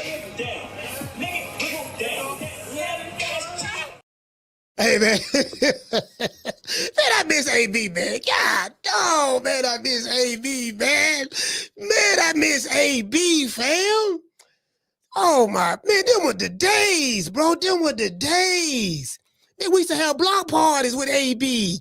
Shout out to Mr. Mr. AGR. Hey, okay. Shout out to Jankies. Hey, okay. Rico from Naptown. Hey, okay. Rico from Naptown. Shout out to Demi Coach Ron. Hey, okay. Loyalty over Donato. Hey, okay. Jamie Vasquez. Hey, okay. Shout out to Too Much. Hey, okay. Felicia Williams. Salute, sis. Hey, okay. Shout out to Green Eyes P. Hey, okay. Marcus King. Hey, okay. Shout out to Luster Games. Hey, okay. And shout out to Don Vaughn. Hey, okay. Y'all know what it is. Let's give them. Oh yeah, and shout out to our sponsor. Our sponsor. Yeah, we got a sponsor too. Yeah, man, we got a sponsor, man, Mr. Juan Carlo. Hey, okay. So let's give them a round of applause. Yeah.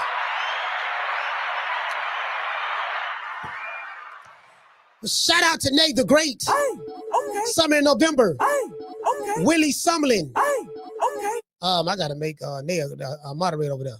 Shout out to Trini. Hey, okay. Oh yeah, and shout out to Floyd Mayweather. But when you are put in a certain position, he should be he's able to, like me.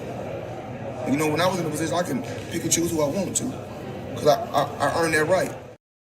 You get what I'm saying? When you earn that right, you can pick and choose who you want to. You dig? Shout out to Herb Winston. Hey, okay. Shout out to, let's give a shout out to the callers. Yeah, we had a lot of callers. I got to give a shout out to the callers. Shout out to AB from the ATL 2 times. Hey, okay. Corey from Miami. Hey, okay. Prince, shout out to the Prince from West Texas. Hey, okay. Jamie from New York. Hey, okay. Damien from Detroit 2 times. Hey, okay. Rico from Naptown. Hey, okay. Brown Diamonds. Hey, okay. From DC. Shout out to Nuke from East Oakland. Hey, okay. Rick from Toronto. Hey, okay. Derek from New Orleans. Hey, okay. Shout out to Raheem from DC. Hey, okay. Radio Raheem. Shout out to Fred from H-Town. Hey, okay. Shout out to H-Town T from H-Town. Hey, okay. Yarmis from Brooklyn. Hey, okay. The lovely Miss Sheila from H-Town. Hope she feel better. Hey, okay. Reese from East Oakland. Hey, okay. Archie from Vegas. Hey, okay. Drew Ali from Oakland. Oakland stood up today. Hey, okay. Damien from the Bronx. Hey, okay. B Wright from Memphis. Hey, okay. Free Smoke from the ATL. ATL showed up today too. Hey, okay. And shout out to Kid Run from Lancaster, California. Hey, okay. You dig? I'm going to give everybody else in the chat a round of applause after these messages.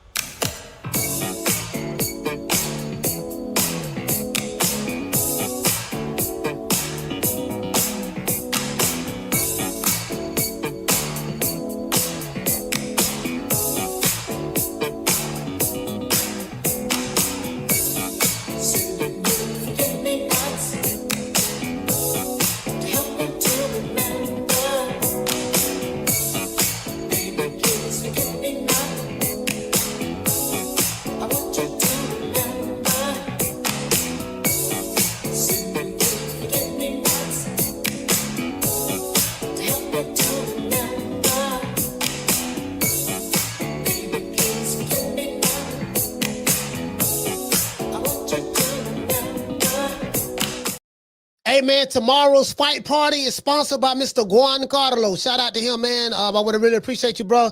We buying the pay-per-view tomorrow for the fight, man. So we watching the pay-per-view right here. Right here, we going live. I'm probably going to go live around 2 or 3 o'clock because I'm looking at the schedule. And I want to go live when the fight card starts. You know what I mean? So I was going to go live at 12, but I'm like, no, that's too early. And I realized somebody sent me the schedule. So I think we probably going to be going live about 3 o'clock. We're going to rock out all the way to, shit, Yeah, we rocking out, dog. We gonna rock out till the last fight. We probably gonna go from 3 all the way to the last fight, fam. It is what it is, man. Listen, I'm gonna be on that sticky icky. Y'all check this out now. Y'all know. Y'all got, I went to the store today. If you ever in Tampa, I am not endorsed by these people, but y'all get in contact with Sunnyside, those good folks over there at Sunnyside. You know what I mean? They gonna get you right. They're going to get you right. You know what I mean? Go right to the medical store and get you some of that good green. You know what I mean? Some of that twin, nigga. Y'all wonder why I be having so many good shows. It's this. The reason why my shows is good is simple. The stickiest of the icky. You want to smoke with the old boy Rick James? Ain't too many people can function off of the sticky icky the way I can. Shout out to the lovely Jessica. Hey, okay. Tony Montana. Hey, okay. Shout out to Daniel. Hey, okay. Miss Black Panther. Hey, okay. Shout out to Jamie Vasquez. Hey, okay. School of X-Man. Hey, okay. Shout out to Daniel. Hey, okay. G5 from the Bronx. Hey, okay. The lovely Miss Felicia Williams. Hey, okay. Miss Black Panther in the building. Hey, okay. Shout out to Miss Connie. Hey, okay. Tila is in the house. Hey, okay. Nay, the Great. Hey, okay. Shout out to DC World TV. Hey, okay. Shout out to Clint Cummings. Salute. Hey, okay. A-Sound T, you dig? Hey, okay. Yeah, man, the Tenderonis, man. Hey, okay. Shout out to F Society. Hey, okay. Who else we got? Shout out to Mr. AGR. Hey, okay. Dr. Tony. Hey, okay. Let's see, we got Dr. Paul Evans. Hey, okay. Shout out to Poncho. Hey, okay. Herb Winston. Hey, okay. Who else we have in the building, man? Trying to get everybody. Lex Parker. Salute, fam. Hey, okay. Shout out to Schoolo. Hey, okay. Let's see what we got. Shout out to Trey. Hey, okay. Cooking with Sir Senior. Hey, okay. Go to the other side. Let's go to the other side. I'm trying to think. I will have my Blame Bill Haney gear on tomorrow. I'm wearing my Blame Bill Haney gear tomorrow. We're going to have on the Blame Bill Haney black shirt along with the Blame Bill Haney hat. You know what I mean? It is what it is. What Nate said, what time the car starts? Okay, that's a good question. What time does the fight card start? Let's go to the fights. I'm going to tell you right now, sis.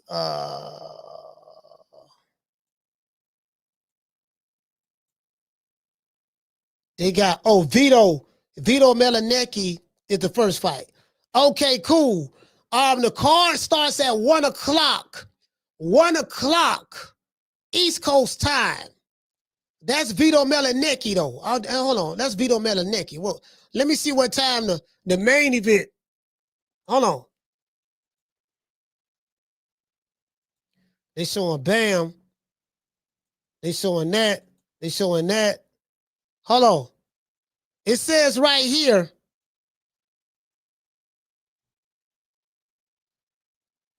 Yeah, it just says 1 o'clock. It just says 1 o'clock. But I'm gonna tell you something. I got the schedule right here. Hold on. Because I know y'all want to know the schedule. Let me give y'all the schedule right quick. I have the schedule. Somebody sent it to me. I had a schedule. Y'all bear with me. I got it. I have it. Hold on. Did he send it to me? No, that's B. Norman. He ain't sent me that. Somebody else sent it to me. Oh, here you go. That's who sent it.